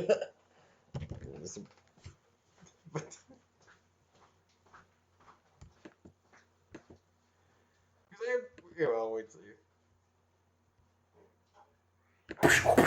There we go. We're back. That was a shtick. All the sound effects. Jackie Chan, like just sound effects. No. He used to do the in a world where grandma's a bitch. Yeah, in a world. Well, it's funny that they never, because the guy who did the movie trailers in the 90s, like Ron LaFontaine or whatever, he died. It's funny they didn't just give it to Pablo Francisco. Because it became a thing where, like, you just need another cool voice. Like I said, Liev Schreiber, best voice in the biz.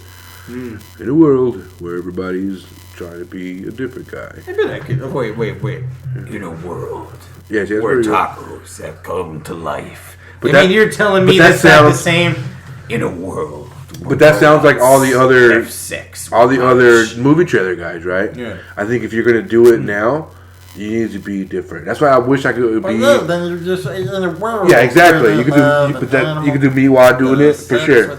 But my thing is like, I wish I was like a boxing or some sort of like combative sport announcer, like MMA, UFC, so I could just flip it on his head like that too, and be like, "Fighting, you're the red corner. This guy's a fucking savage." Dude, Dude, imagine if you were doing that in Mike Tyson fight and he just saw you making fun of him. Oh man, that's fucked up. I can't believe you said that. Oh my god, I'm not even gonna fight. I'm just so offended right now. Oh my god, I can't believe it. Dude, have you ever done his cartoon? Like Mike Tyson? No. I respect Mike Tyson. He's like a hero of mine. Besides his boxing, obviously, fucking baddest man on the planet, right? Fucking Iron Mike. Oh, I thought for a second you said besides his boxing. Like you were going to say he's my hero, but no, only for the rape. No, dude, and the pushing his mom down the stairs. But because that's in The Simpsons. That's fake. He doesn't have a mom or a dad. He like grew up like because the model raised him.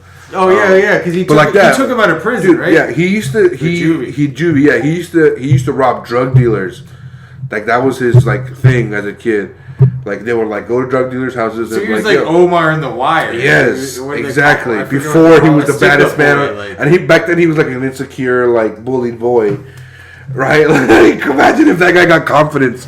You know what happened? He become the fucking baddest man on the planet. I'm gonna fucking eat your children. No Alexander, no conqueror. I'm fucking conqueror. I'm gonna eat his children. I'm gonna. Dude, have you ever seen? Dude, and excuse my language. It's also like imagine getting robbed by him and being. No, it's dude, like he recognizes dude, dude, that guy was epic. They had a newspaper story with the paper when I was a kid that was like, because there was this kid robbed a store, because this kid robbed a store, and there's this expression, never rob people, you know, but this kid like put on a mask and he went to rob this store in his own neighborhood, but the kid, he was like 6'5" and hair, and his hair's like sticking out a little on his ski mask. He's like, give me all the money, and they're like, Red, is that you? And he's like, no, it's not me.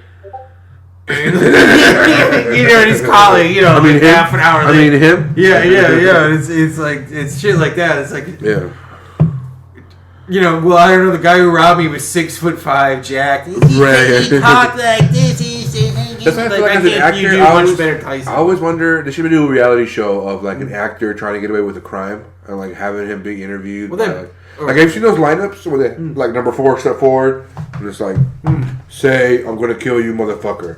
Like, have you seen, what's that movie?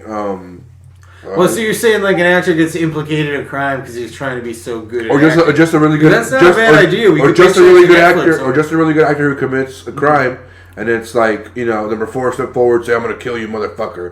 And it's like, hey, I'm gonna kill you, motherfucker. Like, what are they gonna say? Are they gonna be like, that guy is making that voice sound like, no, I was robbed by fucking Shakespeare tonight. So, You know what I mean? Like, what's that movie? He was robbed by Stephen Toast. Like, yes, I'm here to take your money. God, what's the name? Kaiser Soze? Yeah, and Kevin Spacey. Yeah, what's the name of that movie? Oh, also, salute to huge patron and contributor to the podcast, Kevin Spacey.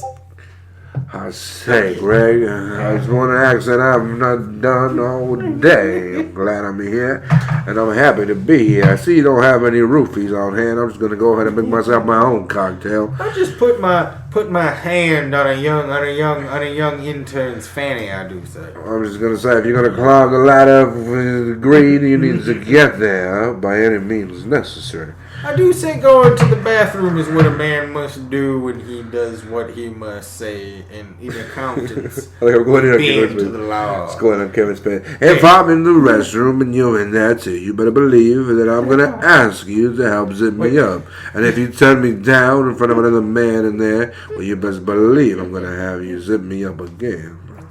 It's becoming I do say, I am just an old southern lawyer. Like the chicken from Futurama just trapping. Yeah, in The Simpsons too, where he's like, I'm no big city lawyer.